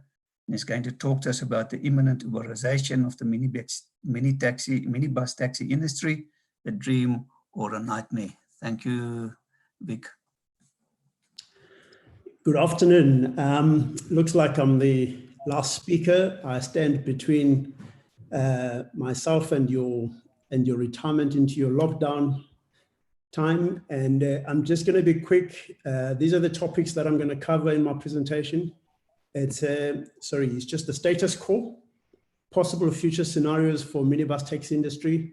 Will it be a dream or a nightmare? This is a bold statement, probably pretty loaded, but I can make it. Our mass transit service are a classic case of market failure, which is defined by economists. Some of the evidence is our rail system. Okay, I've always said that our rail system problem is probably not infrastructure, but it's management. You know, subsidized at a cost of 7.4 billion for OPEX, 8.4 billion for CAPEX, but only bringing in a revenue of 1.5 billion and leading to a 4 billion rand loss. Only 50% of the rolling stock is operational. Most of it is sitting in maintenance. Commuters have been leaving this service in droves. In the past 26 years, we've seen people leaving this industry, this service going straight into minibus taxis. Okay, BRT, great invention. Government has spent apparently over 130 billion, yet this service only still moves 120 commuters daily, which is 0.6% daily. Dedicated lanes contribute to even more congestion. Some BRT infrastructure lies idle. And we are incurring as a country some opportunity cost of that. Alex, Sentin, you see all over BRT stations just lying idle. Yes, and then our best invention, Gautrain, built at a cost of 600 million per kilometer, subsidized annually at a cost of just around 1.5 billion rand per annum. Each rider is subsidized with up to 62 rands per trip. Services move 70,000 people, 70,000 commuters, which is 0.3% of the daily commuters. Here's another statement from the Citizen of last year. Taxpayers cough up billions for Gautrain while shareholders rake in massive profits. Marion Roberts even increased their shareholding to 50% of the Gautrain. And yeah, it's good for the concessionaires, but not so good for us, the taxpayer, especially if it's at the cost of other services that are not subsidized. The minibus taxi industry, yes, here's the value chain. If you didn't know who controls and owns this industry, I can assure you that it's probably not the taxi association. It's not the taxi bosses. You can see the OEMs here. You can see the whole value chain. By the way, this slide is courtesy of SA Taxi, which in by and large probably owns this industry. And you can see basically just on this slide, I mean, some of the information shared by VUI, you can see that the taxi drivers are not making the money they're supposed to make. In fact, last year, the taxi industry borrowed about 1.7 billion to buy 25% of this industry back from SA Taxi. It's like buying back the land that was stolen from you, okay?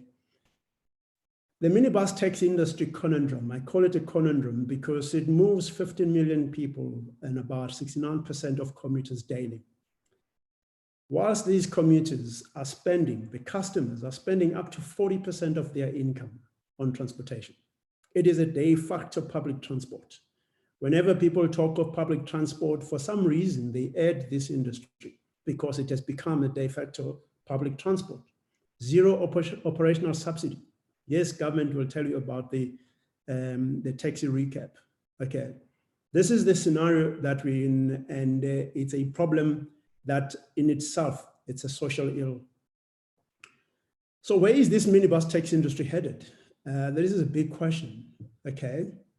Change is coming, but what will drive that change? Let's look at an analysis that we did, which is DEFT. DEFT stands for drivers. What are the drivers of this change? What are the enablers of this change? But then there are opposing forces, the friction, what is slowing down this change? And not only slowing down, but what is actively blocking this change? We're going to look at these factors briefly, but let's borrow from the iceberg model of Goodman in 2002 and look at basically from a systems thinking point of view. You've got the drivers down here, which are basically, because what we see normally, that what is visible, the events, where there's road crashes, where there's taxi violence, this is just the events. There are drivers of this change that lurk far beneath. There are patterns and trends that lie just below the surface of the water. But if you dig deeper, there are structures, there are mental models. These drivers, some of them, they sit here, and this is where the change is generated. When this change wants to basically impact on the visible events, obviously there'll be enablers and there'll be friction. Let's look at these DEFT items briefly within the minibus taxi industry, but in the broader public transportation system. Urbanization, this is the biggest problem that is affecting urban areas. This province of Gauteng, every 5 years, it's growing by 1 million. Urbanization from our rural areas, urbanization from across our borders. And this is a problem. You see it when the proliferation and the growth of informal settlements. Affordability, I've touched on that. Poor people are paying up to 40% of their income, some of them even more. Congestion. Yes, BRT some of these great inventions, they've taken lanes. I mean, those lanes, some of them are not being used, are not operational, and we have to drive around those lanes because they're blocked off. Crashes, yes, crashes, this is a big one. Failed rail services, this is a driver of change because as more and more people are being driven into the minibus taxi industry, that is where you will see the change. Poor public transport, or sometimes non-existent public transport in some areas. Connected travelers. Travelers are getting connected by day in and day out. And then there's cutthroat competition. Yes, this is going to be a driver of change. Okay, what are the enablers? The enablers are basically, it's the, sorry, remove this one here. Increased penetration of connected mobile devices.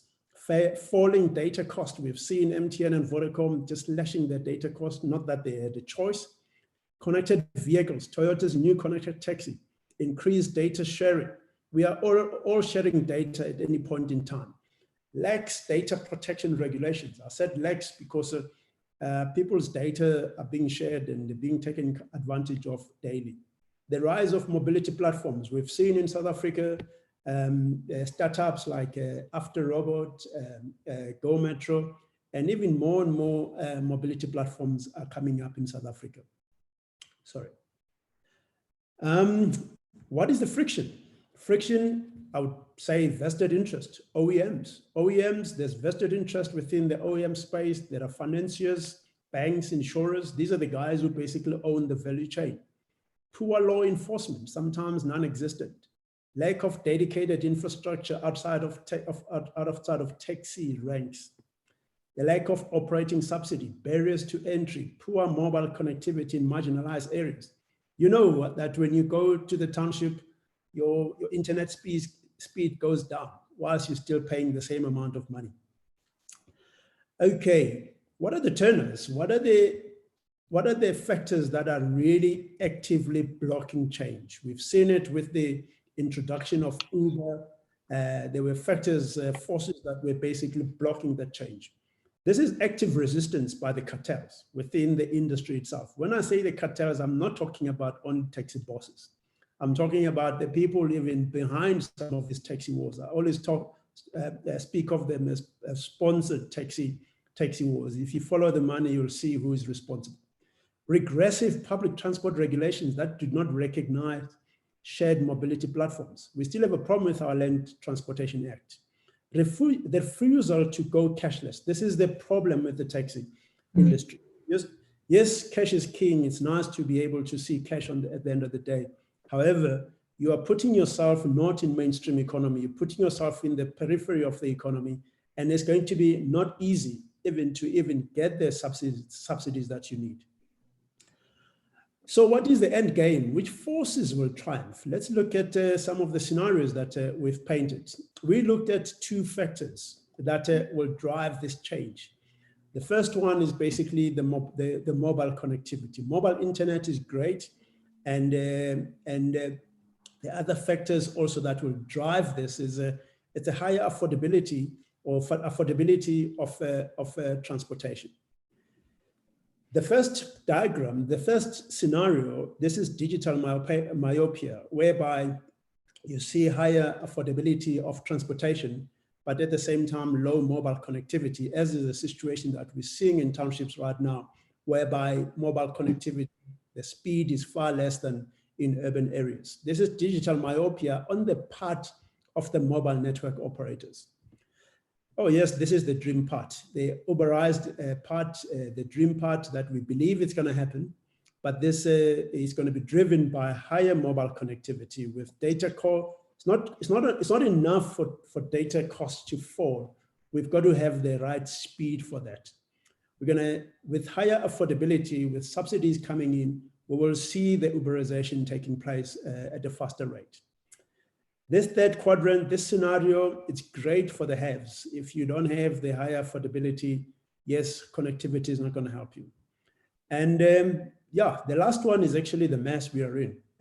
By the way, that is the definition of status quo. It's also defined as the mess we are in. Okay, let's this was a story that was covered I think in the Independent Online last year, and this story basically it was looking at the change that is going to come to this to the minibus taxi industry. The writer there says there's little that the local taxi industry can do to stop the entry of Uber bus into South Africa.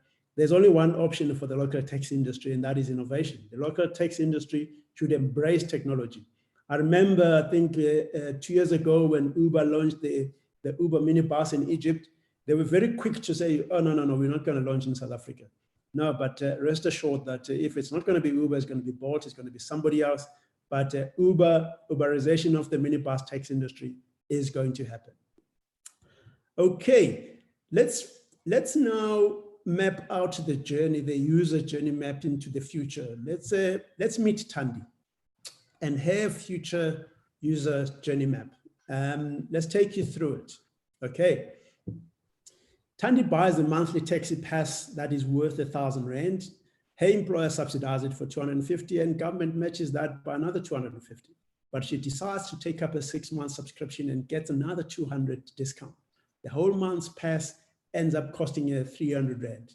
Her taxi app has been 0 rated for data costs because of an arrangement between DOT and a leading mobile network operator. So she doesn't have to pay any data costs whilst on this app. Her mobile phone has an automated wake-up call depending on the traffic patterns for that day, and it wakes her up 90 minutes before departure. Thandi has up to 30 minutes before departure to change her travel plans. Otherwise, a driver will automatically accept the trip and allocate a virtual bus stop, which is 10 minutes walk from her place. Okay, so far so good. 10 minutes before departure, she is notified automatically that she needs to start walking towards a bus stop, and the driver can see her. She arrives at the pickup point and meets some of her neighbors and one work colleague, and they reminisce about the bad old days of rude queue marshals and standing in the rain. Within 2 minutes of arrival and at her bus stop, their ride arrives and picks up 4 other commuters along the way, 2 of whom are her work colleagues. Carry on, the driver decides to take a different route because of anticipated congestion in the normal route, and Thandi gets a notification, and she now understands why her phone woke her up 15 minutes earlier, but her ETA to work is still the usual time. During the trip, Thandi takes advantage of the taxi's free mobile Wi-Fi, and she puts on her earphone to catch up on the Netflix soapy show.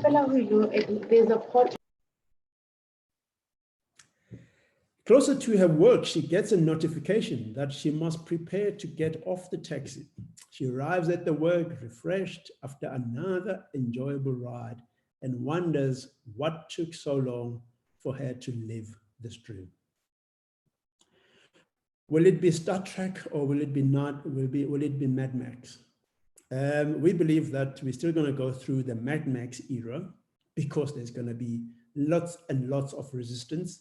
However, ultimately, the forces of change are going to be there. And in future, we will see the taxi industry Uberizing. We will see the change that we all dream about. It's possible. Let's do this. Thank you very much. Victor, thank you indeed. This was very interesting. I loved Thandi's story. Very realistic. So thank you for that. Maybe you can quickly tell them about the drone event next week.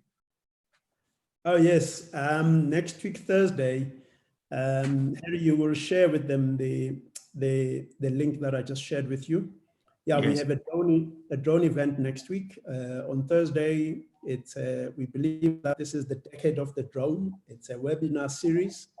We'll be taking a look at how drones were used during COVID-19 in South Africa and across the world, and how drones will work within monitoring and security surveillance. That will be the topic for us next week. Thank you very much.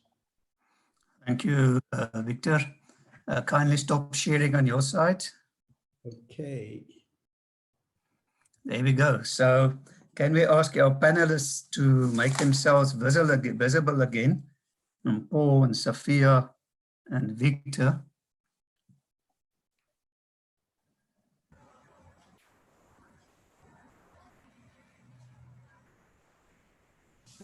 Are you there?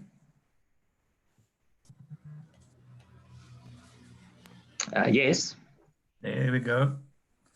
Thank you. So we're going to do our panel discussion now, and we're going to look at the questions and answers.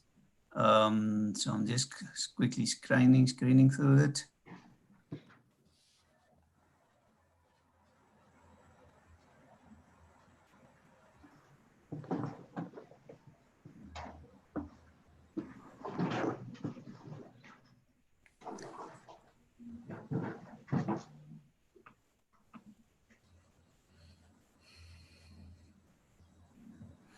There's a lot of things are great remarks. It's not questions necessarily. You guys can have a look at questions at the bottom of your screen. You can click on questions. I'm just scanning. Okay, here's a question from Sophia. What are your thoughts on giving taxis infrastructure advantage at intersections? Okay. I think there's a merit behind that particular discussion, but it's the same principle you'd apply to any public transport you'd want to give an advantage to at an intersection.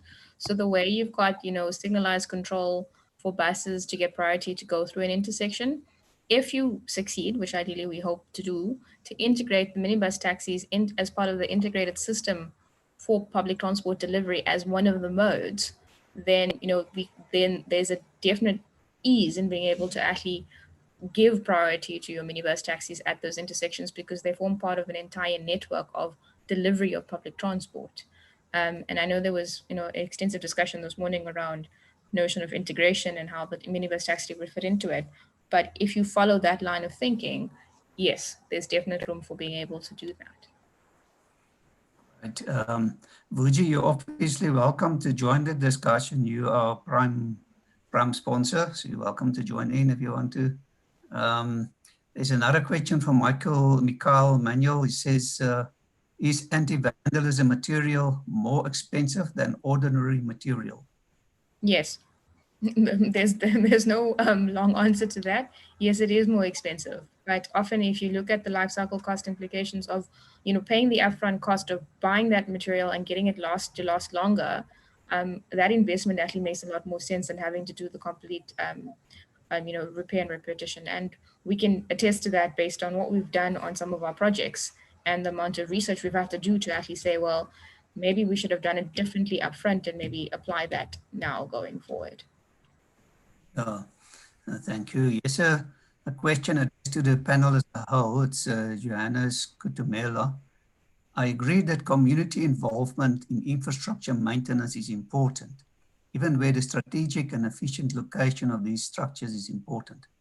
In terms of bylaws and enforcing them, how can JMPD and TMPD collaborate with the community in ensuring awareness of consequences of vandalism, and perhaps of such programs are introduced, maybe create like social incentive program? What's your take on it? Anyone? So I can start off if that helps. Thank you. I think there is one, as I indicated, we definitely consider it to be one of the solutions that need to be pursued, but I think it needs to have a champion that often you'd want to find in your municipality to drive that initiative. And so you'd look to have it driven within your municipality, but then it gets coupled with your councillors, because these are your councillors and your community leaders and your ward leaders. They fit into the political structure, they liaise with your officials, but they also speak on behalf of the people. And if there's a champion on both sides of that, you then can actually go into your communities to actually say to them, join us on this. But this only works if there's a drive from the actual party that is responsible for the maintenance upfront. And that talks very closely to the EPWP programs that we have in place, the LED programs that you've got in all municipalities. This could just be one of those that could actually assist in the space, but then you tie it back to the civil engineering fraternity, and they will then assist in guiding on how it should be done. Thank you, Sophia. Any one of the other panelists? Beyond that, okay. Here's a question from Bain Andrea. Would the expanded public works program be a solution to the maintenance backlog on transport infrastructure and a contributor to an ongoing maintenance? Again, So I'm happy to respond to it. So yes, it would definitely be a part of the program, because as I've said to you, that we want to get, even if you don't use the community-based solution, right, you can use the programs that are already in place. But again, it boils down to, one, having a champion in your maintenance space to drive it, because these programs exist as just being able to tap into access to having access to the resources, one, and two, having the funding that's available. And that again needs to be driven from the entity that's responsible for maintenance. So making the money available and then linking up with the respective programs will definitely assist, but it has to be driven from your municipal officials, your officialdom, to make it happen effectively. Thank you a lot. I'm just scanning through. Okay, John Simpson, why not let taxis use the RIA system with certain conditions? Don't know if Lisa is still online. She could also join in on this one. Harry, I can give it a bash if that works. Again, it speaks to the notion of planning and integration. So from a planning authority perspective, which would be, Johannesburg, city, municipality,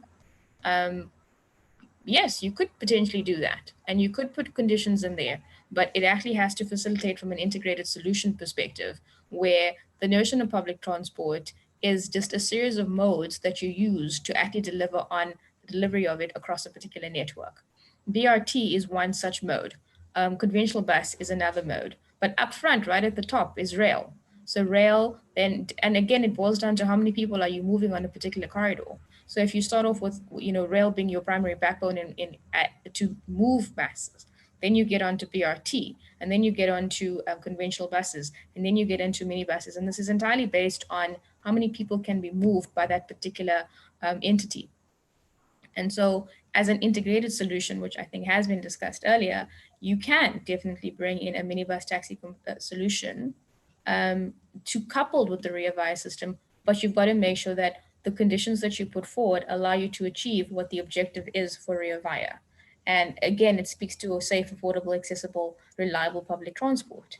And how do you bring in, what are the type of conditions you could bring into that particular space? Is that, one, you want to make sure that the vehicles that are being used are of the right standard. So you put in checks into that space. You want to make sure that, the taxis do get access to the subsidy that's in place. So you bring in conditions that allow those vehicles to be branded. You bring in conditions that facilitate for a transfer subsidy to actually happen by the use of tracking equipment that gets onto those vehicles. There are many options that you can put in, provided that you integrate the system from a planning perspective, then facilitate for a contractual mechanism for them to be held accountable, and then also to receive access to the subsidy that is in place around public transport. That's my 2 cents. A good one, thank you. I see is a comment from Louise Nadia from WWF. She says, this is a comment, not a question. Infrastructure construction and maintenance must become climate smart. This relates to placement, design, and materials used. Example, you need surfaces that can absorb rain, not everything paved over to deal with extreme storms, and conversely to recharge aquifers in the light of droughts. Example, can the structure and materials deal with very high temperatures? Roads in India have been melting. Example, we need to focus infrastructure spend for a lower carbon economy. Emphasis on public transport, not the subsidizing private cars in various ways. Example, use materials which have lower carbon emissions intensity. So that's an interesting comment. I don't know if you guys want to comment on that. Can I give a bash? Go for it. On the issue of BRT taxis not being roped into the BRT system. Can I? Thank you. Thank you. Yeah, I think if you go back to how the whole concept of BRT was conceptualized, I think it was another case of planning around the taxi industry. And I think the powers that be have always been wishing the taxi industry away, and they realize that it's something that ain't gonna happen, okay? And we must agree that BRT has just not worked, okay? The fact that we're sitting with a BRT infrastructure that is lying idle today, and the amount of interest that we are incurring on the money that we have used. And the question is, it's not like an infrastructure that government can just decide to mothball that whole infrastructure. It's sunken cost, okay? The question is that infrastructure was built for buses. It was not built for minibus taxi industry. In minibus taxi industry, there has to be a complete rethink.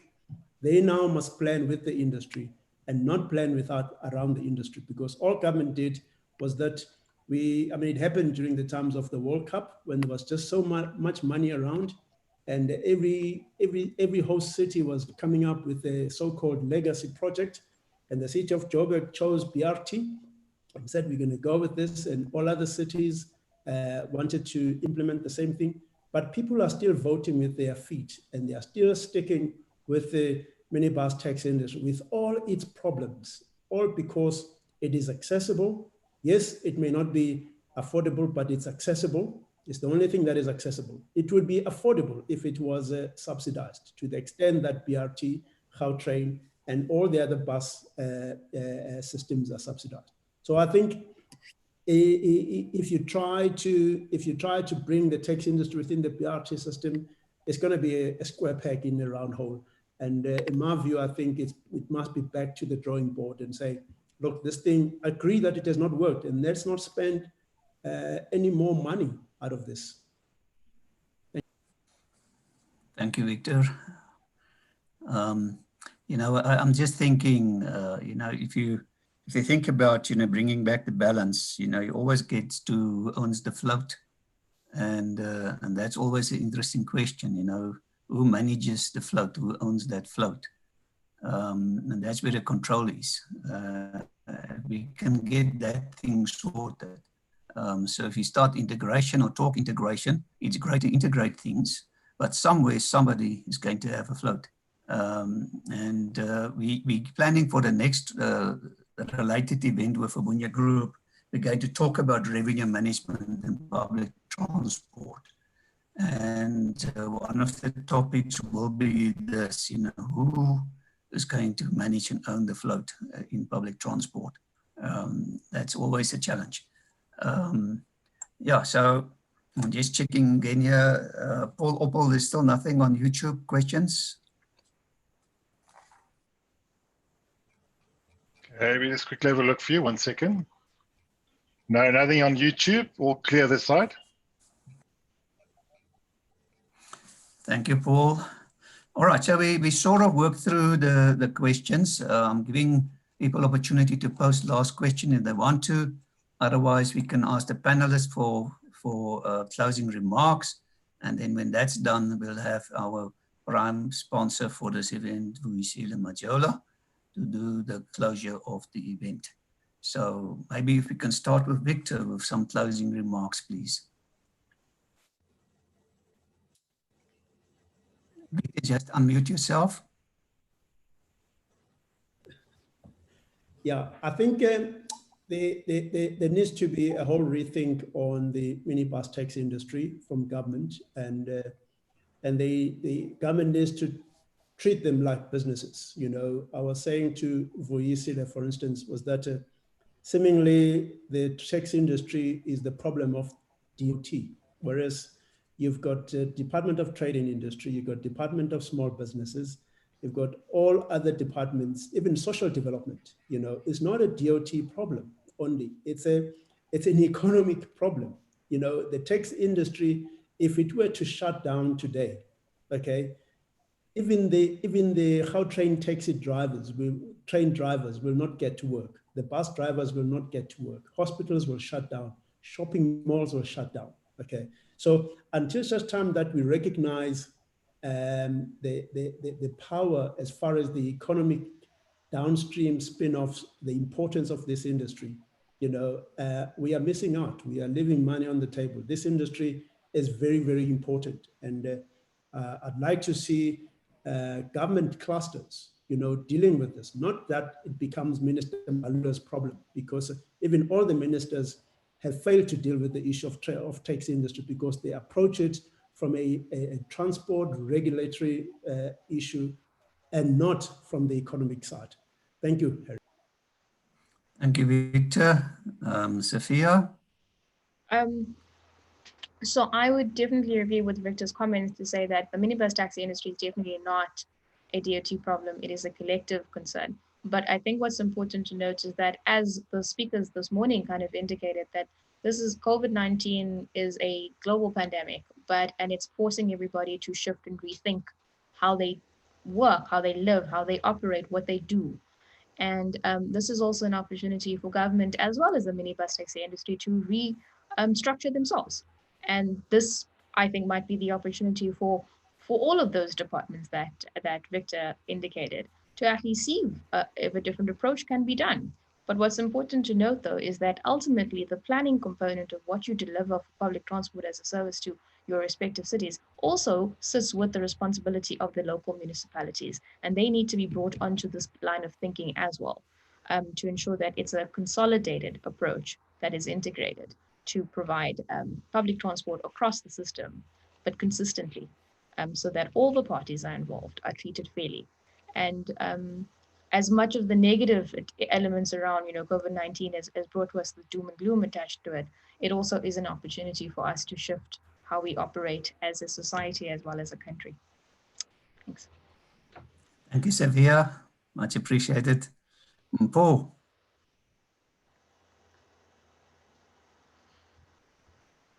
Paul, just unmute yourself. My bad. On my side, thank you very much to the other panelists. It's nice to see that the people who are genuinely interested in working with this industry have got certain elements of alignment.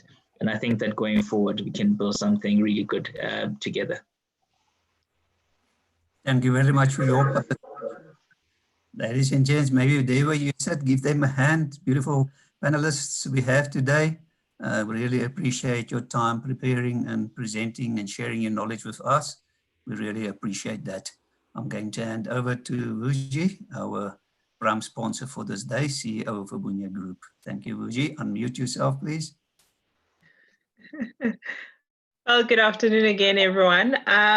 Just a word of gratitude to all the panelists, as well as to all the attendees. I think you definitely make our work just a lot more easier, because the more ears we have, the bigger the conversation. And I think what we set out to achieve, we have achieved. And I was just sitting, going through what has come out of all the presentations and the conversation, is that there are 5 key factors that inform the sustainability of public transport, and not even necessarily the minibus taxi industry alone. And those I've identified as the structure or form of each mode, the economy, thirdly, investment, and fourthly, infrastructure, and last but not least, the technology that is the key enabler to all of the above. And to bring all of this together is engagement. Let's engage the key parties in all of these modes of transport. Let's engage data. Let's understand and learn from the data that we are picking up from the industry itself, as well as public transport in general in South Africa. I think previously we have fallen short by adopting solutions that are created in other countries, and we've forgotten about our own context, which is uniquely South African. You cannot replicate Bogota in South Africa. So I'm really grateful to all the speakers. I look forward to the next forum that we're going to host together with the Transport Forum. And I am really hopeful that these conversations are not just going to be conversations, but we are building those people who are bold and who are going to be able to take on the status quo and bring a sustainable public transport that is centric to the commuter, because I think that's those are the people that we forget sometimes. We talk about revenues in the taxi industry. We talk about infrastructure in rail, and we talk about lost or sunk costs in BRT. But the people who are losing the most are our commuters, because we need to fix public transport. So with those words, thank you very much, everyone, for joining us, and we look forward to seeing you next time. Thank you. Thank you Thank so you. much for being our host. Really appreciate that. The next Transport Forum is also an online Zoom meeting. It will be on the 7th of May. It's hosted by Transnet Port Terminals. It's all about port operations and also congestion in the cities and so on. Excellent lineup of speakers. Go and register for that event. The next Dunya hosted event will be the 25th of June. We originally planned to have it the 21st of May, but we decided to postpone it to the 25th of June, just to give the COVID situation a little bit opportunity to pan out. And so the 25th of June, we're going to talk about the revenue management in public transport, also hosted by the Dunya Group.